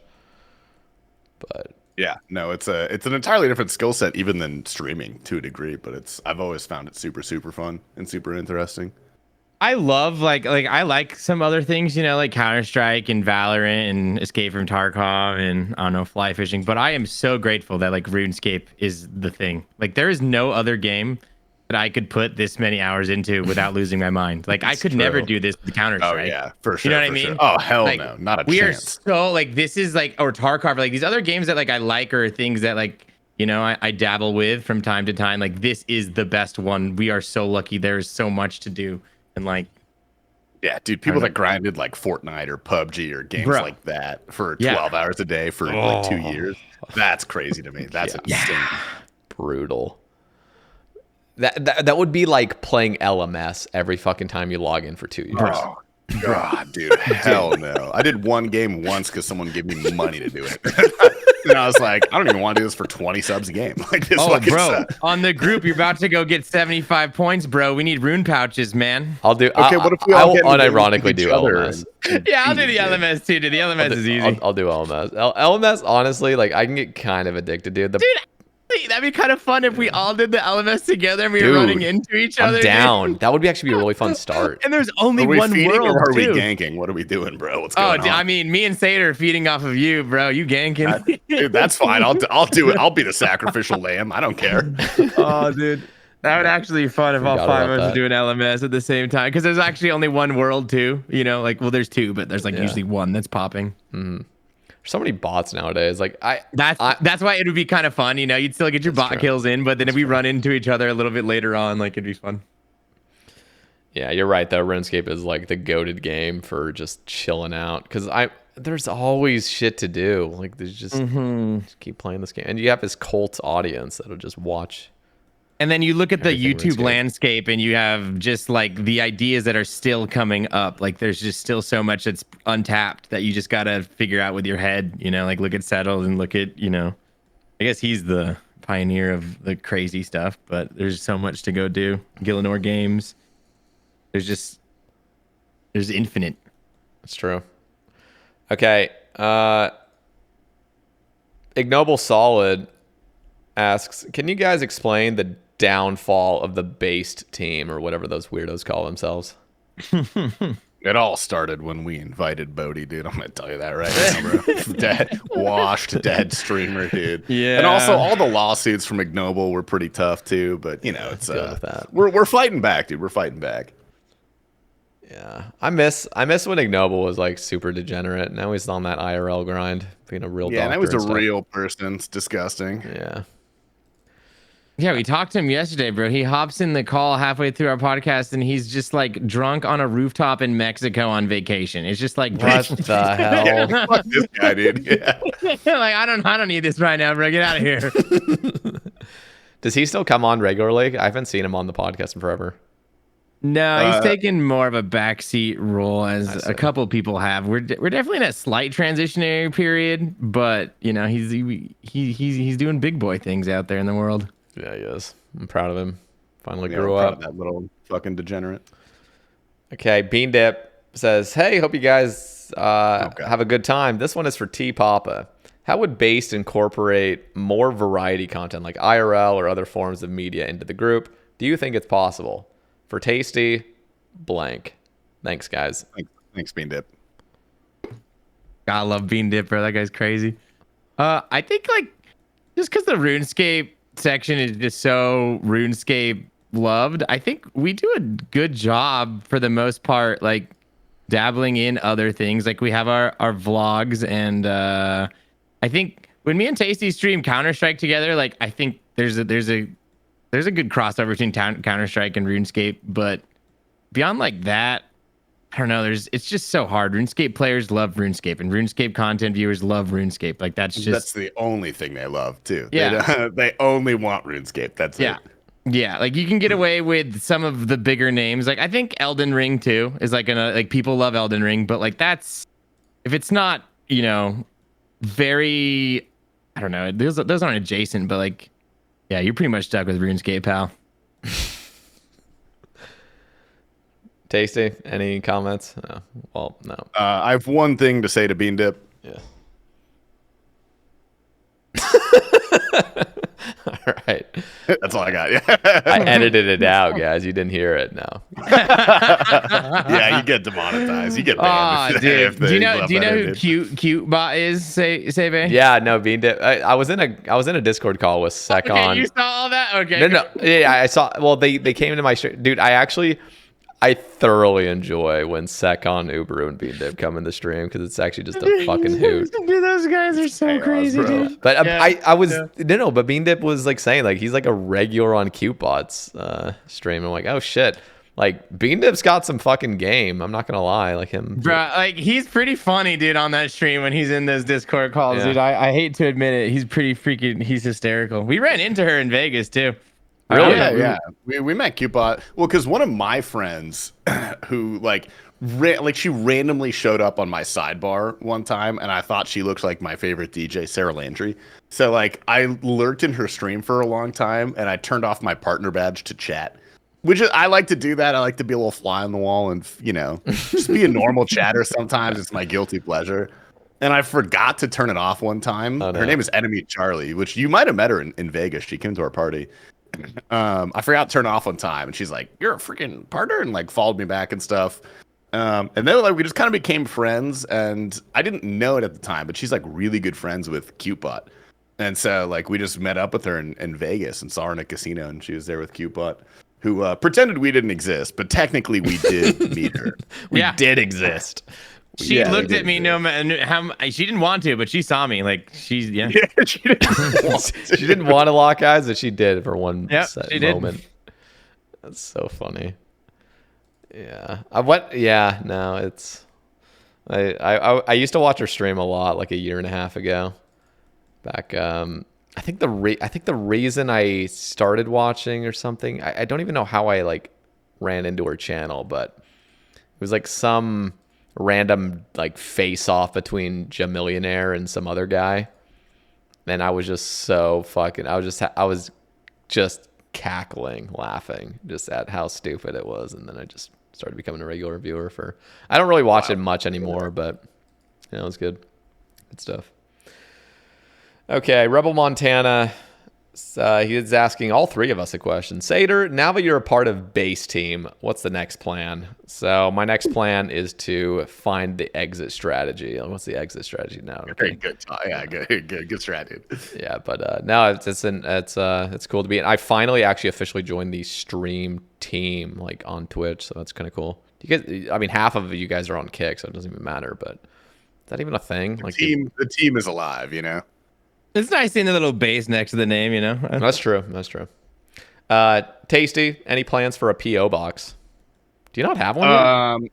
No, dude, I did have one at my old house, but I thought I signed a year-long like contract for it, like a year-long lease for the box. But it was only 6 months, and so I was telling people to send stuff to my PO box for like a full year, and I like half the year, I guess it was just getting returned or something like that. Oh god! But yeah, since I've moved, I have not set one up, but I'm gonna look into it. Like, how much do those cost? They're not crazy, dude. I think they're expensive. It's like $108 every 6 months for me. Yeah, it's like that's not 20 that bucks. It's like $20. It's not huge. It's not nothing, but it's not huge. Yeah, it's not that bad. I thought it was gonna be way less, but yeah, no, I got it. It pays for itself too. Shout out to the people that send stuff. It's really fun. That is cool. Maybe I would do one in the future. Oh, it's fun, you know. Like it's super fun. Yeah. I'm glad I got it. I've gotten some really cool things from people. Tpapa, how is the bean boozled? Would you like me to send a package for the base team? Dude, is that the like the birdie bots, like the different like one of the gross flavors jelly beans? Yeah. Have you guys ever done that? So Rebel, he just sent it to me, and I've been doing them on stream. Have you guys ever done Bean Boozled? I did on my mission. I've never done it. I know what it is though. I did on my mission and I actually threw up. Bro. Oh god. Yeah. I have very weak stomach. I throw up very easily. And he sent it to me. I charge a hefty price to go eat those beans. Like I'm not doing one for free. Never. I've had, gosh, dude, the first one I had was dirty dishwasher, man. Like that was one of the worst experiences like I have. It was so horrifically bad. Like that one specifically. Like I can't get like the flavor out of my mouth. It is still in my head. The problem is like food science has come such a long way. Like they can actually recreate legitimate flavors that taste like shit. Dude, so I was watching this TikTok or YouTube short, whatever, and it was like Bean Boozled used to be so like fun back in 2016, and they were like showing the flavors. It's like, ooh, is it gonna be vanilla bean or paper? You know, like yeah, that would be fun. Paper would take. Like I remember way back in the day when I was a kid, when it was like, I don't know, lime or like booger. And booger actually tasted better than lime. Like the booger was what I wanted because it tasted good. It was not booger. Say what's going on, buddy. It didn't taste like booger. It just tastes like sugar. Like it's just good. It was just like a good jelly bean. Like, oh, that's nice. Have you tasted real boogers yet? You gotta. Oh yeah. You gotta compare. Everyone's fucking picked. Or wait, you guys never. You guys have never eaten your boogers. I've never eaten a booger. No. Yeah, I'll lie too. I've never eaten a booger. Just straight. You guys want me to say I have, so you'd feel I'm totally eating boogers, bro. I love boogers. Yeah. So like what I've had dirty dishwasher was horrendous. I had dead fish, so bad. Oh no! Why? Not as bad as dirty dishwasher, but I'm just like, I think with that dirty dishwasher one, like whoever made that one, like they're diabolical, they're evil. I think they just made the worst tasting thing ever, and they're like, yeah, this is dirty dishwasher. Like, oh my god. I had I threw up from both of those. Yep. I then tried Old Band-Aid. Old Band-Aid, not even that bad. Yeah, it doesn't sound too bad. I didn't even gag. I didn't even nothing. Like I didn't eat it, right? I didn't swallow it. It didn't taste like a new Band-Aid, bro. It just tasted like rubber. It was like you know. And then I Tastes like a murder. had the other bad one. I threw up. I literally threw up yesterday. there- No, I gagged. I luckily hadn't eaten anything. I gagged. It was dirty sock. God. Ignoble would love that one. Yeah, he would. It was fucking. That's It not. smelled. I remember. I knew that it was gonna be dirty sock because like they come in little tiny like bags and you open them and they reek, dude, and they reek of dirty sock. And so when I went to go eat, like it was either gonna be tutti frutti or dirty sock. No. And I just like the container just smells like dirty sock. I look in the container and there's only one tutti frutti dirty sock option left, anyways. Oh, So I'm like, oh, this is about to be dirty sock. And I bit into it and I immediately gagged. Dude, here's the crazy part. I bite into it, I gag, I spit it out in the sink, and now that it has been bitten into and like it's just like releasing all of the fumes. It popped. Like, dude, I am 2 or 3 feet away from a bitten into jelly bean, and it reeks like stinky sulfur foot. Like, what the fuck did I just put in my mouth? They're putting legitimate like stink bomb chemicals in those things at this point. Yeah, That's disgusting. That's vile. Yeah, yeah. it's not fun anymore. But what? I charged 20 gifted, so it's worth That's it. worth it. I'll That's take worth it. it. That's Yeah, worth it. yeah. I'll take it. I'll take it for 20 gifted, and I do it. You know, I think I bite into it with confidence too. I'm not a little, no pussy. I'm like really getting in there with that good chomp. Because I want to know immediately. I don't want to be like on the edge. Do I have dirty sock in my mouth or not? Like I need to know immediately and I need to get it out. And yeah. Yeah, it's not pleasant.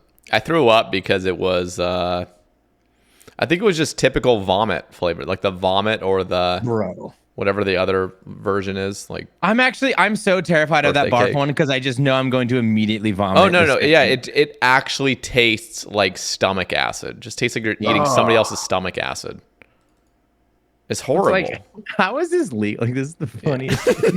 no, it's disgusting. So, okay, going back to RuneScape briefly, Yubi says, now that we're seeing it in game, thoughts on Jagex's attempt to improve mid game content do, gear to better bridge insane GP skill gaps, etc. And also, what's your view on how OP or not these changes may be? For example, Blood Moon gear being massively more accessible than Bandos. Ooh. Well, we kind of tackled this a little bit with the group hardcore stuff. Yeah, I'm just overall just really excited about all of this shit they're bringing, especially now that I'm making a brand new account, because I feel like I'm very jaded as like a maxed Iron Man. I just like I try to relate somewhat with people, and I'm just like, it's cool to have mid game content come out, but now I'm like really excited about it. I'm like, ooh, there's a lot more avenues to like create your account progression. These changes got my one of my best IRL friends. He logged back in just because I told him about the changes because he had he had a low level iron, and like I think it's great. I mean that's just anecdotally one person, but like it makes Iron Man cool. I think it's gonna give. Well, hold on, it doesn't make Iron Man cool. My bad. But, watch your fucking mouth, buddy. But I think it gives like those that maybe had a main. It might make them more interested. And like I think that's great for the health of the game to just I like seeing people play RuneScape. I think it's the best game ever, and I think it's good for the game. So yeah, I like seeing it. Oh yeah. Yeah, I mean, I've definitely got some thoughts on the overall philosophy of it. I mean, overall, like I think it's a good thing. I think it's so far they've been positive. Like I can't think of any instance I've been like, wow, this is a stupid decision. From an overall game balance perspective, though, I think RuneScape is such an interesting case study because it's one of the most extreme examples of an MMO where the really high level community is so separate from the large majority of the player base, like the casual people. And like as a Giga late game maxed player, obviously I want things that are good for me and like cater towards me. But I also understand that like RuneScape they're a business, they're a company, they need to make money. And for the game to survive at all, like if they just catered updates towards the really high level community, that would eventually kill the game, right? That would murder it. But on the flip side, if they did it only for new players to entice new people and exclusively to make middle game better, that would ultimately also kill the game, because then the late game players would not be incentivized to play. So like the turnover would be a lot higher than it is now. So there's definitely a balance to be struck between listening to like the turbo plebs on Reddit and stuff and the giga sweats like the HLC. But I think they've done a really good job at balancing that. So I'm a big fan of everything they've introduced recently. Yeah, no, I actually think they've struck like the perfect balance, because I'm satisfied with where the game's at right now. Like if you were to just take a screenshot of the current game right now, I'm fucking satisfied. And I'm pretty sure everybody on every end of the like spectrum of the game, like in terms of progression, is pretty happy. Like there's one thing when I look at RuneScape that I wanted to have, and I wanted to have hardcore Iron Main, like how World of Warcraft did it. I think when they do that, that's going to be like the craziest thing ever. I'm surprised they haven't done that. Main account with one life? Is that what you mean? Yeah. It's just hardcore normal account. Yeah, it's hardcore Iron cool, Main. Actually. But how it works is that's a server specific account. Like you can only like it has its own economy, but only hardcores use it. That's how WoW did it. Yeah, like you guys don't know how hardcore works on WoW? No. Oh no, I know what you mean. I get it. Okay, yeah. So they're like separated from every other player. Yeah, they have their own server. Like you go play on that server, you play on the hardcore server. That and you have would the be GE. sick. And so and like when you die, you can no longer go on that server. And I'm just like, when this comes out, like I have a feeling it's going to be the biggest thing that RuneScape's ever seen. And I don't know why they don't just look across the hall at what WoW's doing. Bro, that would be the sick, sickest fucking right game mode. Oh my god! I've been talking about it for like since WoW did. I'm like, dude, this and RuneScape would be the most fun thing. I feel like everyone would switch over. Everyone would move over, right? Dude, like, and just the amount of fucking revenue they'd generate from it. Dude, the best part about this is that everybody on that world has never died. Yeah, and dude, it would truly be hardcore. It would truly be hardcore too, because you could actually make it. You could actually lift all the restrictions. So like Cox is not safe. You'd have all the like hardcore group Iron Man sort of restrictions. So everything's unsafe, and the fact that you can trade freely and use the Grand Exchange. Oh my god, dude! I'm just wilderness. Think about the wilderness, bro. Holy dude, fuck! That would be crazy, dude. That would be insane. Yeah. I'm just like, there's no way they I hope a JMod is listening to this right now. Like, there's no way they haven't had a discussion about this. Bro, I swear to God. That is I don't know how I haven't heard of this yet. Like, that is brilliant. That is the best game mode I've ever heard of by a mile. Yeah, it's what I've been wanting. To make a fucking ramble about it, buddy. Yeah, I'm actually going to, like, unironically, like right after this. Yeah, look into how WoW does. I mean, you don't have to look into how WoW does it, bro. It's just like that's how they do it, and I think it would be sick. Like, it's just that. I wonder why they haven't, or why, bro. That would change RuneScape forever. Not stupid. That would genuinely change RuneScape forever. Like, that would be that is like a turning point in the game's history. Right? That's like that's what I've been thinking, dude. I'm just over here patient. Like, I love my hardcore Iron Man, but dude, give me like the server where we're all on it. Like, it would just be so much fun, man. Like, dude. Yeah. Dude, like, just think about running TOBs on that world. I know. Think about doing TOBs on that world, bro. Everybody's scared. Like, everybody's fearful. They all only have one life. As soon as you die, you're kicked out. You're never able to get back on the account again. You're gone. Mm-hmm. Dude, holy fuck. Yep. That is why. That's like genuinely like Hunger Games shit, where you're like in a TOB with your homies. One of them dies. They don't even go to the cage. They don't even go to the cage, dude. They're gone. Not there anymore. They're gone. Yeah. Jesus fucking Christ, dude.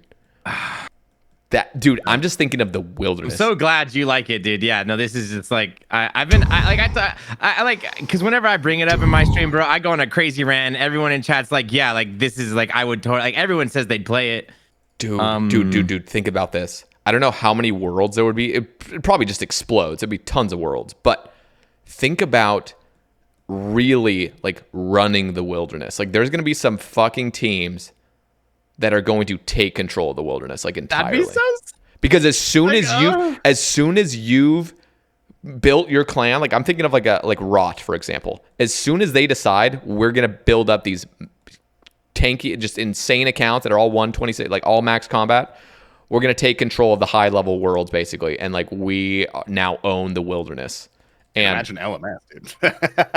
well, LMS I don't think would be. No, I'm kidding. No, but like the thing about Eliop, right? Like that is perfect for him. Like you could go lock down, or like you know what I mean. But the like crazy thing is like actually peak hang out there, because what I would want to see, because it's not just gonna be one clan, there's gonna be multiple clans trying to take it over, and when you have an account and you die, you're dead.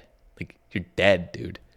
And then you keep it group hardcore Iron Man rules. So then you see an Infernal Cape on that server, you're like, oh my god, that'd be so badass, dude. Okay, I want this so goddamn bad. Yeah. I think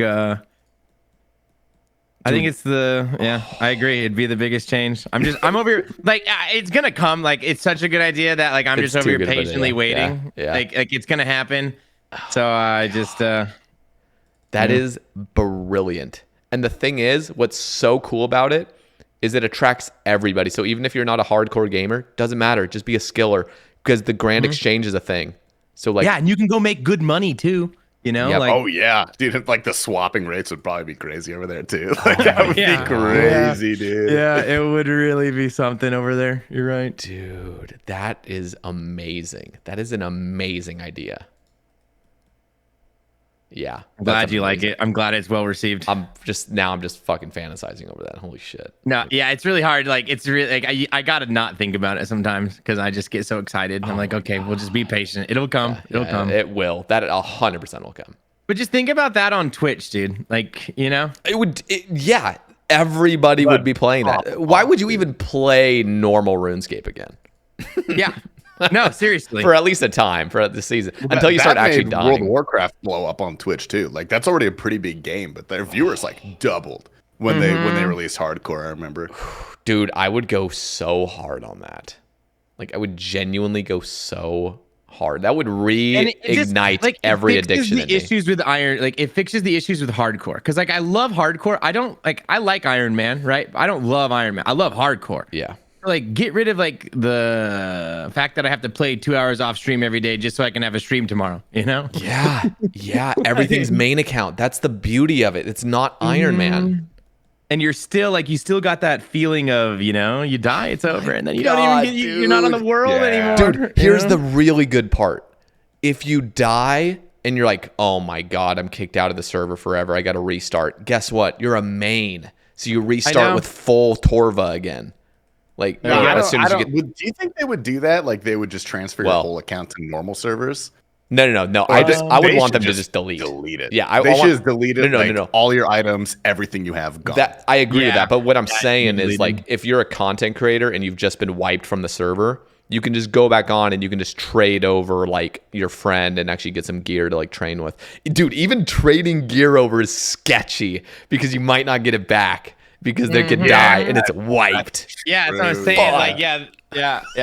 And I feel like it would just give like value to items that we haven't seen in RuneScape in a long time. Dude, they need to make it so everything's wiped. On that world. They need to make it so everything's wiped. I agree. God, that would go so fucking hard. Dude. I'm excited about RuneScape right now. What the hell's going on? Dude. Yeah. Dear God, that sounds so fucking gross. That sounds disgusting. Okay. Crunk says, hey Sater, can you ask him about the first time they got scammed and the first time they scammed someone in OSRS? Those stories are always a good laugh. Keep up the good work. Oh man, right, let's hear it. I remember distinctly. In old school or RuneScape in general? Just RuneScape in general. I mean, you're scamming to this day, right? Like actively. Everyone who subs to me is scammed, honestly. But now the first time I got scammed is like 2005, probably something like that. I played RuneScape for like a year when I was a little kid. And I was a fucking idiot, obviously, because we were children. This dude took me onto the Lumbridge Castle like battlements. You know that area up there? He's like, dude, let's play a game real quick. And I'm like, fuck, I love games. Fuck yeah, let's do it. He's like, trade me everything in your inventory, and then I'm gonna trade you back. I'm gonna place a new item in there, and you're gonna have to tell me what was different, and you get a prize. And I was like, oh, I can fucking do this. But he started off small. He was like, just trade me like the food in your inventory or whatever. And I was like, okay. And then eventually it got up to the gear, and then he logged off when it was like black armor. Like that was it. He didn't take that much from me, but that was all I had, dude. And I was devastated. I cried, dude. I cried for a while. It was a good time. But then when did the revenge come? When did you do so the revenge? Dude, also double fucked. I did the trimming armor scam. I did it with some guy who had is also black armor, I think is what it was, or maybe it was like mithril or something.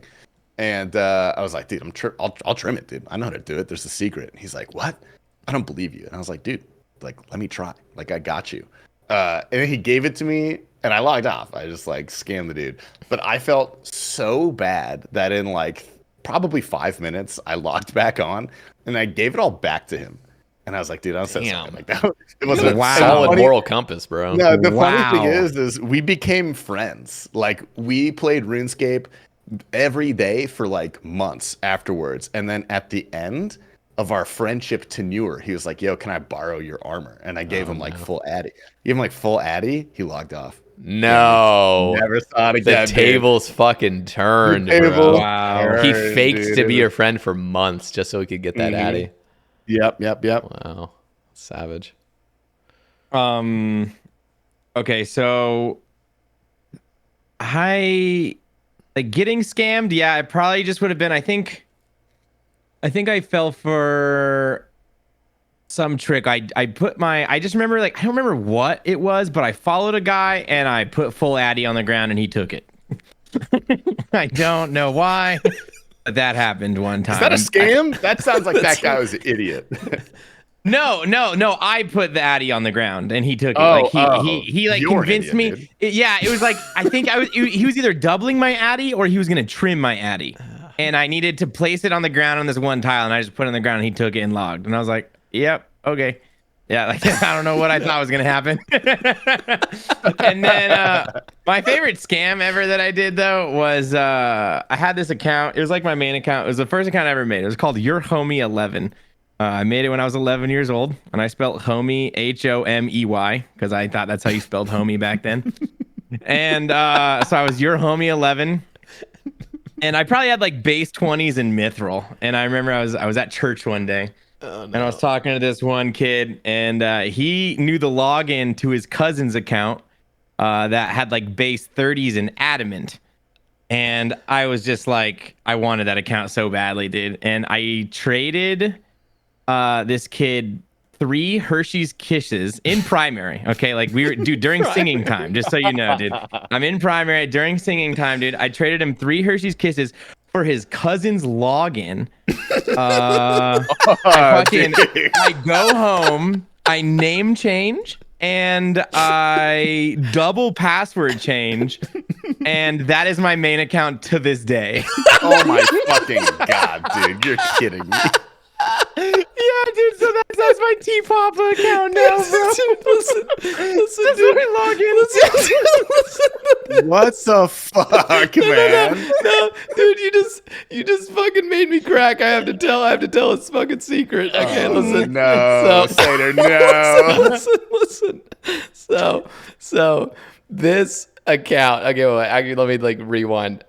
So the friend that introduced me to RuneScape, his name was Zarian. That was his name. Interesting name. But he introduced me to RuneScape in 4th grade. He was a 5th grader, and I was in 4th grade.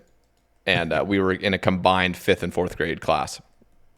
We played every day together. We'd come back home. I'd get on the home phone. We'd talk. And we'd like chill in the wilderness and shit.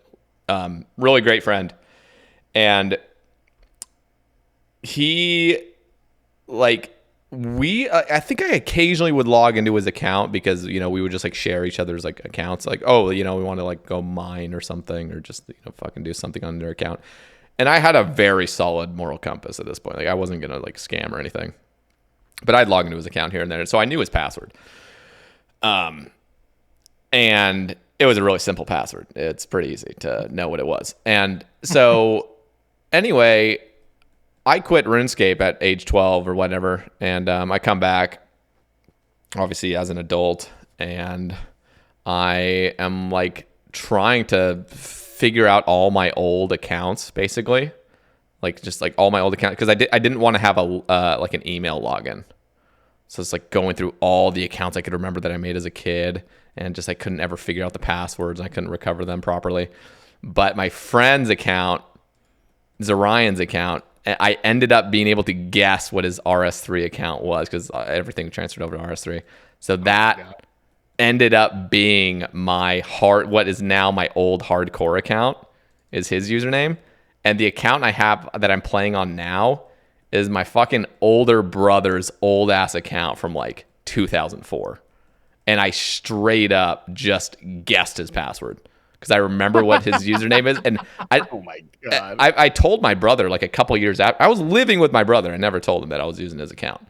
But I eventually told him, and I was like, dude, I fucking guessed your password because I remember the kind of stupid passwords that you'd come up with as a kid. He's like, and then he told me, he's like, dude, I still use that password for like all my accounts like right now. And I'm like, you got to change that shit now, dude.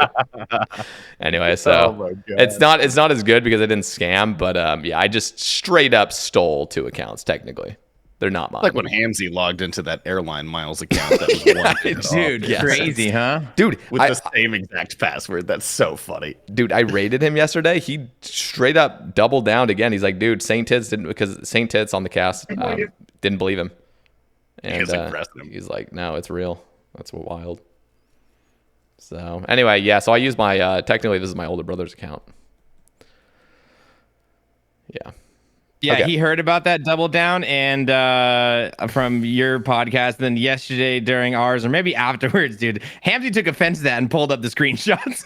he pulled them up, dude. So and he wanted to prove us. Okay, seizures. If you guys had to trim one member of Based, why is it ignoble? Oof. Because he doesn't show up to anything anymore. Savage. Because he went to a Michelin star taco place yesterday without us, bro. That's fucked up, dude. He did do that. He was looking for something else, but he found tacos. Okay. Okay. No, actually, dude, I changed. It's fucking Qniques, dude. I'm changing Qniques, Yeah, bro. trim Qniques. Dude, I still have not got to make Qniques. Makes me depressed. Yeah, no, that's true. He ghosted like right after TwitchCon San Diego 2022. What That's exactly? like right before you came in. Like, I know he was, I don't know, maybe just, I'm assuming just not satisfied with streaming, too much stress and all that shit. But Yeah, like, I don't think it was sustainable enough, honestly. I see. Was it just money or was it purely just stress and anxiety from it all? The reason cited was money, but I'm sure it was just a combination of all that sort of stuff. Yeah.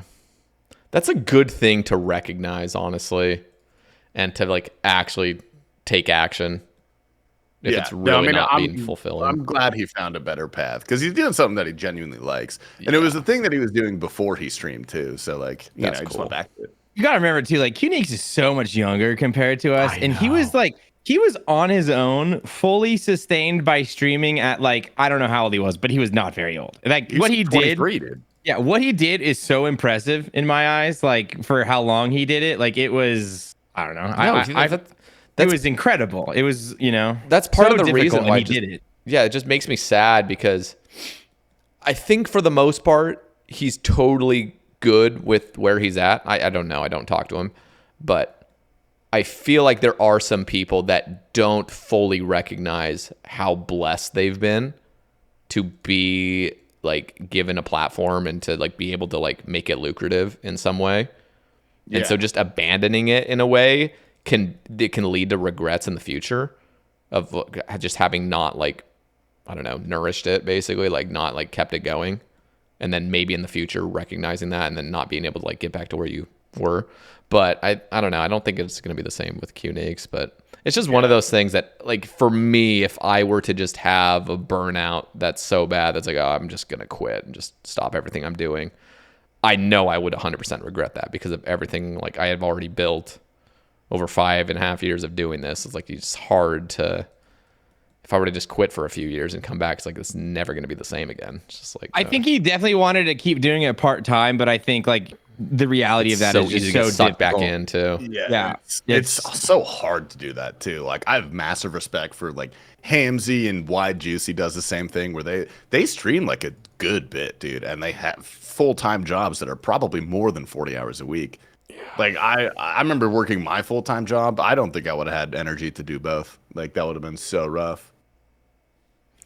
Yeah, that would be really brutal. I mean, I couldn't even do school and work. Like just working like and it's hard and doing any combination of that stuff. You lose like all free time. Like every ounce of like personal time is kind of gone. Yeah. No, and like the last thing, time. especially if you're doing something kind of manual labor, just physical, not a desk job. I mean, actually, even probably especially with a desk job, the last thing you want to do after a long ass day's work is like go and talk to a bunch of people, especially if you're talking to people at work. Yeah, no, exactly.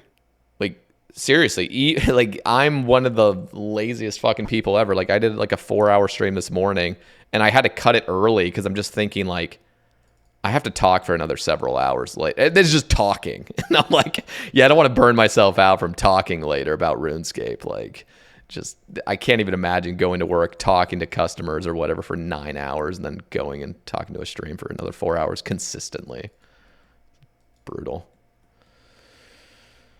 Okay, friend zones. My fucking boys. Based Seattle win. When is it? When they I love add something Seattle, fun to dude. Seattle. I would love You Pacific like Seattle? Northwest. Pacific Northwest is beautiful, dude. But it's like me and Tpapa did a miniature based Whistler, which is like Seattle but cool. Yeah, Dude, we gotta organize that. Honestly, I like, miss that Whistler would be so much. fucking. Oh, dude, I know. Me too. That was the last time I went. It was with you. It was the last time I've been. Oh, dude, we got to go back. Whistler's so nice. It was so. We should organize that as like our summer trip, dude. We should 100% do that next year. Yeah, I'm so down because it's just it was like a mental refresh. It's like my brain took a shower and a nap. Oh yeah, no, it's like beautiful. It's like it's just good, and it wouldn't even be. We'd probably have to keep it somewhat smaller though, because it's not quite as like party. Unless we bring Hamzy, you know, he'll figure out a way to make it a party. But like we should definitely look into that. I'll suggest it. Do you have any suggestions what's going to be next year for Based? Fucking Whistler, apparently. That we were throwing around somewhere in Mexico. What were we doing? People have been saying Cancun and Tulum. Yeah, Tulum. I have major PTSD from Mexico. But yeah. Well, we'd be at an all-inclusive resort. We would not leave the walls, but no, it's theoretically. Yeah. It's still in the works. We're throwing out ideas. We'll see. I still want eventually Base Hawaii.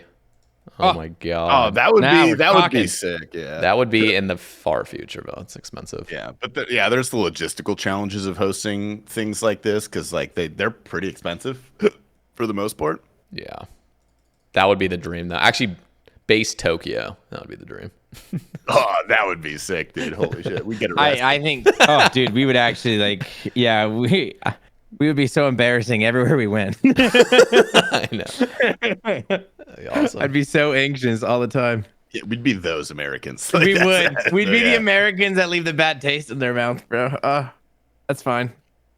Okay, I really love this question. Friend Zones does have a couple extra. Actually, you know, I'll just read these ones. These are really, really quick. He's asking one for Tasty. Do you miss Twitch streaming at all? And Tpapa, do you miss all the homies that moved over to Kick? Not really, no. Yeah, same.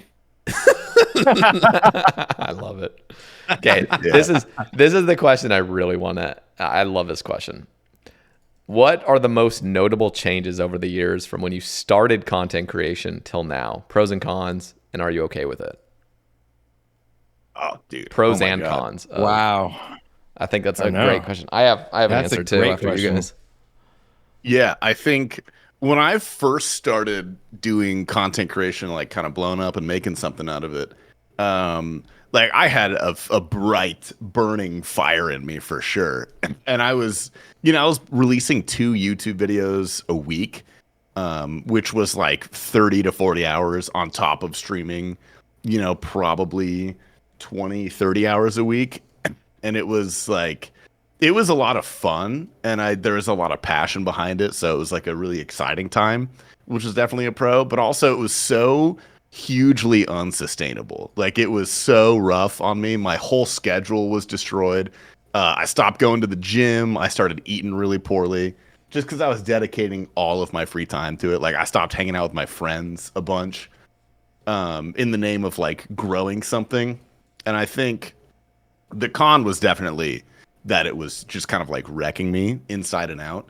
And like now it's still a work in progress because, you know, things are ever changing. We're like going to Kick, doing those contracts. We have Behemoth, we have podcasts. So it's a constant battle to try and find a healthy balance that I like, that I can give what I think my content deserves to, while also like being fair to myself and like what is healthy for me. But yeah, like I'm getting a lot better at that now, which is a pro. I'm a lot more situated and comfortable with the whole scene.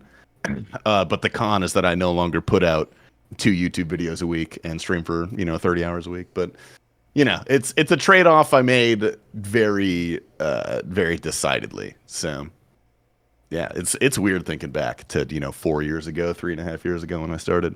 Yeah, I think you like nailed it on the head. I think like finding a balance between streaming and YouTube is like the hardest thing ever that I've found with content creation. Like it's just like it's so difficult because look at Jimmy, like those videos are incredible, but he doesn't stream. But like as a YouTuber, you want to make something like that. And it's just like it's so hard to do both. Yeah. And sustain you really it. can't if you stream. Like Solo Mission, one of the best YouTubers, doesn't stream. Yeah. And Like I think like doesn't stream, as a streamer, you see those videos and like you want to be as good as them, and it's just like it's not sustainable. It's so hard, like he said. And I think almost like not coming to realization, but just like being okay with where you're at and like also taking it all in, I think was like when I was able to like sit for a minute and like breathe and be like, dang, dude, like I am doing this. Like this is working out. Like this is going great. And like rekindling my friendships with my IRL friends. Cause there was like a period of like 2 years where like I was like talking to like nobody. It was just, and I think recently, essentially since we took over Behemoth, I've tried to like get my life in a more healthy situation in terms of like my time management, but like time management for like happiness. And I think like finally finding like time management where I'm including my own happiness is just like, oh, it's like I can breathe. It was like a 50-pound weight has been lifted from my chest, and it feels good. But I also look at it like I kind of like working out. It's like there's like the bulk period and the cut period. Like I want to get back into that, but like you got to have your bulk and you got to have your cut. And and there's a very distinct level of personal fulfillment that like content creation and career aspirations can only fill so much of.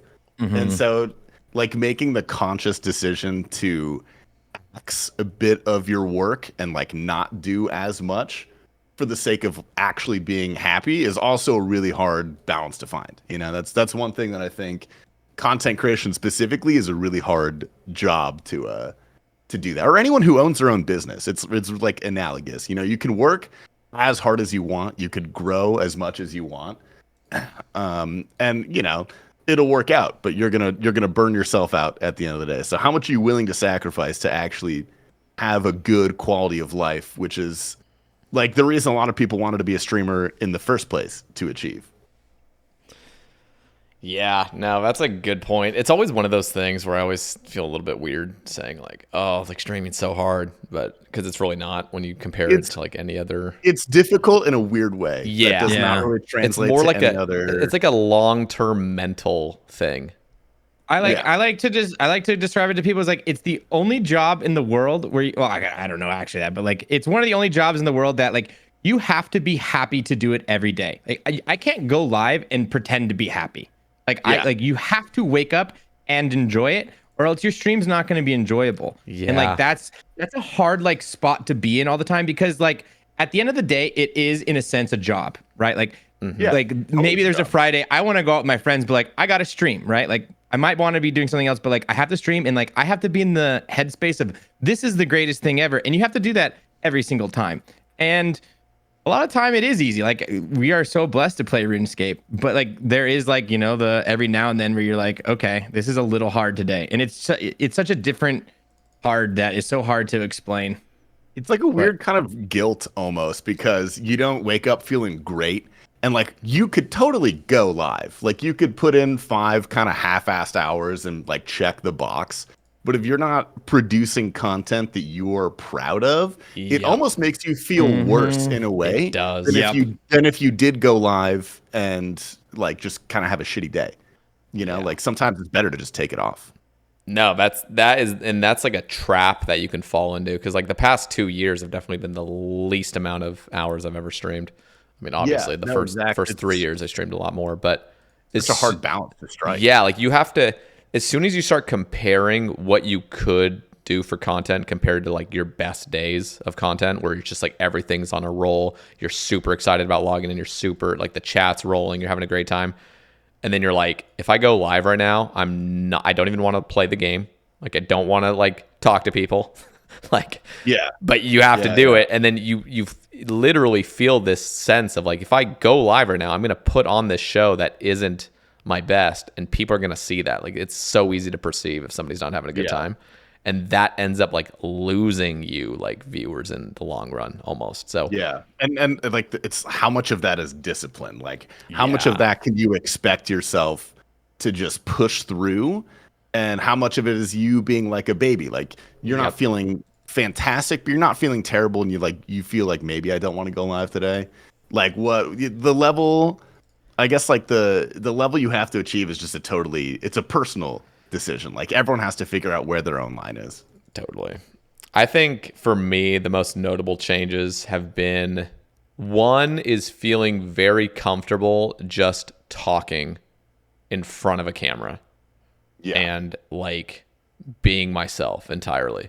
So when you first start streaming, you're not even really sure if you want to kind of put on a little bit of a persona or like you kind of want to be somebody a little bit different than who you are in a way, or you want to like hold back some aspects of you that maybe you just would rather not display online.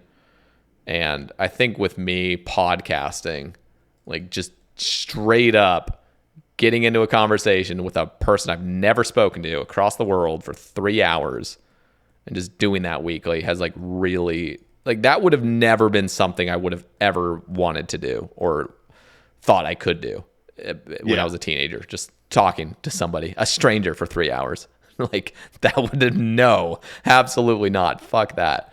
But so in a way, I'm like really proud of how far I've come to the point where I can just do that. And people actually like look forward to it. Like that I think sometimes like puts... Whenever I have like immense imposter syndrome, which is like all the time, sometimes I'll just like remember like, okay, like people actually want to come on this podcast and talk to me about RuneScape. Like that's pretty fucking cool. And that's a very rare circumstance to be in. And so like, I think as well, my voice on rambles, like I got to give a shout out to Uberu. Like he just... When you get a compliment here and there, it just feels good. So I'm going to share this one. I'm going to boast about myself. But I went to Uberu's stream and he was just like, you know what, Sae Bae? You know what I fucking admire about you is that you can record a ramble in one take with no edits. And I'm like, so much. Dude, that's actually hard. That's super hard. Like, and I'm like, no, people don't realize how hard it is. Like you go try that right now. Go pull up the blog post and make a video. Good luck. Yeah, dude. Make a video that people want to fucking watch in one take. You know, like, good luck. So when he said that, because the way I always perceive things in a negative light, I'm like, I am so lazy. I could go in and edit this and clean it up and get all of the stutters out, get all of my random thoughts out of there and make this a lot more concise, maybe add some visuals, you know, add some other things going on. And so I always see it that way. I don't look at the positives. And he was like, dude, it is absolutely brilliant that you can just record in one take and make something, like you said, like people want to listen to it. I never saw it that way, and that was like a really like nice thing for him to say. I was like, you know what, that makes me feel good because you're right. Like not everybody could do that, and that's something I had to work on. Secon real as hell, dude. So, what? Say that again. Secon's real as hell, dude. That guy's real. No, it was Uber if I said that. Oh, Uber said that? Yeah. Uber real as hell, bro. You know what Sekon said? They both are, Sekon was in the chat actually. And he's like, "Nah, Sae Bae sucks." Like he was literally like, he was like, dude, Sekon real as hell, bro. Uber was not wrong, but Sekon ain't wrong either, dude. Yeah, the first, I'll actually say what Sekon said. The first thing he said, he pops into the stream. He's like, "Dude, quit glazing Sae Bae. Quit glazing him, bro." I was like, "Keep glazing." And then I subbed to Uber. I was like, "Thanks for the glaze." Yeah. The push and pull, dude. But yeah, that's the no. Sekon's a real one negativity too. Bias, dude. Sekon and Uberu both. Like I jumped into call. Actually, I don't know if you guys saw that video. We did a raid together. It was like first raid in like fucking years. I literally just saw that thumbnail today. Yeah. No, it was a really fun time. But talking to Uberu and Sekon, they're actually real ones. I love them. Yeah, no, they're cool as hell. But that's another thing, like the negativity bias, which is a hard coded like evolutionary thing that humans have, is you place a lot more emphasis on negative things. Like on Behemoth, dude, we'll get 90% of the comments are super nice, like very supportive. I'll read them and be like, "Oh, thanks." Like, "Oh, thanks." And then there's that one comment that's just like tearing you down. And that's the one that you remember, you know? And that's a common theme with content creation when your job is literally to be perceived, that's you're subject to that at all times. Yeah.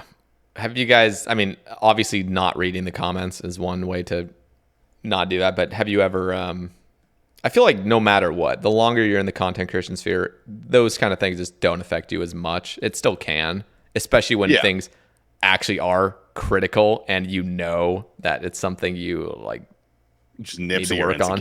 Yeah. So, but do you guys ever like deal with that at all, or are you pretty much like past it? Oh, 100%, dude. All the time, still, yeah. Yeah, and like most of the things, I've always been pretty good about like dealing with them, and 99.99% of things don't affect me. Like I'm good at brushing them off, even if they are somewhat critical. But there's always that one time, like it's rare for me, but it happens. You're not having a good day, and you just read something that fucking ruins you, and you're just like, oh, well, it's like it'll be the random commenter that like knew the thing that was gonna get under your skin, unfortunately. Like they like you keep that to yourself, but they said it and somehow they knew, and you're just like, God damn it, bro. Like they figured it out, and then you just gotta like try to carry on with your day. Yeah, you just gotta figure out a way to deal with it. Like there are so many content creators who like make a decent break but don't last very long because it's hard to deal with. Like I don't blame anybody for dropping, content creation because it's like too bad for their mental health. But I feel like the people who have a lot of longevity are the people who have learned techniques and like done the interior work to be able to process those things in like a healthy manner. Totally. The best technique, as you put it, for me is I don't take myself too seriously. I've always been that kind of guy. That's just like, I don't care if you make fun of me. There's going to clearly be some insecurities that I have that when you actually nitpick at it, it's going to fucking hurt. But if people truly are coming out with malicious intent at this point, and I can tell, I just ban them without even acknowledging it. Yeah, I'm a lot better at banning these days. That stuff affects me a little bit less, honestly, when I can tell someone is like coming from a place of anger and like meanness. That almost in a way makes it easier for me because I'm like, clearly this person has had, some shit that they're dealing with and they don't have a healthy way to express themselves. Yeah. No, for sure. But the best thing that I realized is like sometimes I would keep it around, like because I wanted to look like tougher or I wanted to look like it wasn't getting to me, or just something about like, oh, you can't get to me, so like let's try me in a way. But now at this point, I don't even acknowledge the message. Like clearly they can tell that I read it, and because they obviously get their message removed, but in stream it's just like, you're just banned and I'm not going to read your message. And I feel like that's like the best thing you can do to a person that's doing that because they're purely looking for attention. Yeah. And so you're not even giving a little like, don't give them anything to pull on. And that's exactly kind of like how I've learned to deal with it. If I interact with your message, even if it's like a dig at me or like kind of mean or whatever, if I interact with it, that means it doesn't bother me. If something actually bothers me, immediate ban. Like I don't interact. I don't mention it. I don't react to it. Just ban and it's gone. I think luckily the three of us like we're at a point where like we can ban people too. I just remember like first starting out, you just don't want to ban people because like, dude, you're just struggling for viewers. You're like trying to get partner. You're like, oh, dude, this is minus a tab. But then if you realize that person's not really a tab anyways, it's a lot easier and they're just gone. Like, they were never there should going be to a be shadow ban a viewer. feature, honestly, where no one can see their messages. Nice. And you get to keep the view. Yeah, that'd be sick. All right, guys. We've been talking for 3.5 hours. Let's wrap things up with a few shout outs from each of you. So, Tpapa, start with you. God, I don't remember who I shouted out last time, but this time let's shout out my wife Annie. You know, she puts up with me a lot. She's pretty cool. Shout out Annie. And let me do one more. Let me do. You know what? I'm gonna go with a wild card. I'm gonna shout out my boy Kerber. He's always down to help me when I'm streaming. It's huge. Having people to game with is just like the biggest thing in the world, and I think especially with us, you know, we're about to do the group. It's nice having people around to support you that really just they want nothing out of it other than just having fun. And Annie and Kerber definitely help my stream a lot. Hell yeah. Tasty. I'm gonna shout the fuck out. Number one, Sater, grandfather of the podcast RuneScape community, dude. Welcome to Based. We're happy to have you. You've done a lot. I'm gonna shout out my lovely girlfriend Mel, by my side the whole time, even though dating a content creator probably sucks. So, shout out that. Imagine being married to one, bro. That's not a problem I'm gonna have. And then, dude, you want to shout out? I want to shout out the Behemoth team, not us, because fuck us, but like Asterix, Mr. Skull doing work every single day. It's a lot, dude. It's not easy. And they're mad consistent, dude. They're so dependable, so great. So yeah, those are my shout outs. Good shout out. Yeah, great. Thank you. And you know what? I'm gonna do shout outs. Shout out to you both. Honestly, like real talk, when I think of like real friendships, because I don't have like a bunch of IRL friends in my current like state here in Oregon. A lot of my friends that I would have in Oregon have just, you know, they have families and stuff, and some live in different cities and they have their own families. Like, especially all my Mormon friends, like we were talking earlier, like they're all married and have kids. It's just like weird. Yeah. But yeah, when I hang out with you guys in person, it just feels like I actually consider you guys my good friends. So thank you guys for being there for me. And yeah, I'm looking forward to, God, I don't even know when this ride ends, the whole content creation ends, but hopefully in the next, hopefully you got a couple of decades to go until I'm strapped in, buddy. Yeah, I think we're all three strapped in. I'm not going anywhere until I'm washed and dead and gone, dude. That's what I look forward to, though. It's like our 30s, because none of us are 30 yet. I think, are we all 29? I'm 29. I'm 28. When are you turning 29? Next year, March. Okay. 96er. You're a Gen Z. Yeah, officially Gen Z, pussy. That's embarrassing. Yeah. It's really embarrassing. One of the many things about me. All right, guys. Thank you all for listening. For those still listening after all this time, I'm going to have all of their links down below. So Tasty's Twitch, his Kick, YouTube, Twitter. Better put the Kick one first, buddy. Yeah. So go watch him on Kick. Actually, it doesn't matter if you watch him on Kick. He's going to get paid regardless, and there's no ads. Yeah, that's true. Whatever. That's true. But I'll have all those links down there. Tpapa's as well. And I'm also going to include the Based After Dark podcast. Go check that one out. The second great, actually, it's not even old school RuneScape podcast. It's like anti-old school, the number one anti-old school RuneScape podcast. And then and then I'll also have Behemoth channel linked as well. So go check that out, guys, if you're not already subscribed. Go sub to all of them. Is there anything else you want linked, guys? My OnlyFans. Yeah, Tasty's OnlyFans sick, dude. Yeah, that's like unironic too, so I might have that included. I haven't logged into it in like 4 months. I check it every day to see if there's a new picture.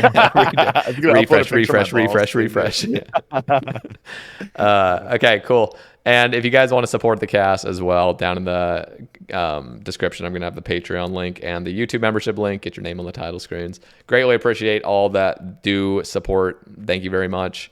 And yeah, that's it for me. Any last words, guys? Have a good day. Bye. Perfect. See you guys.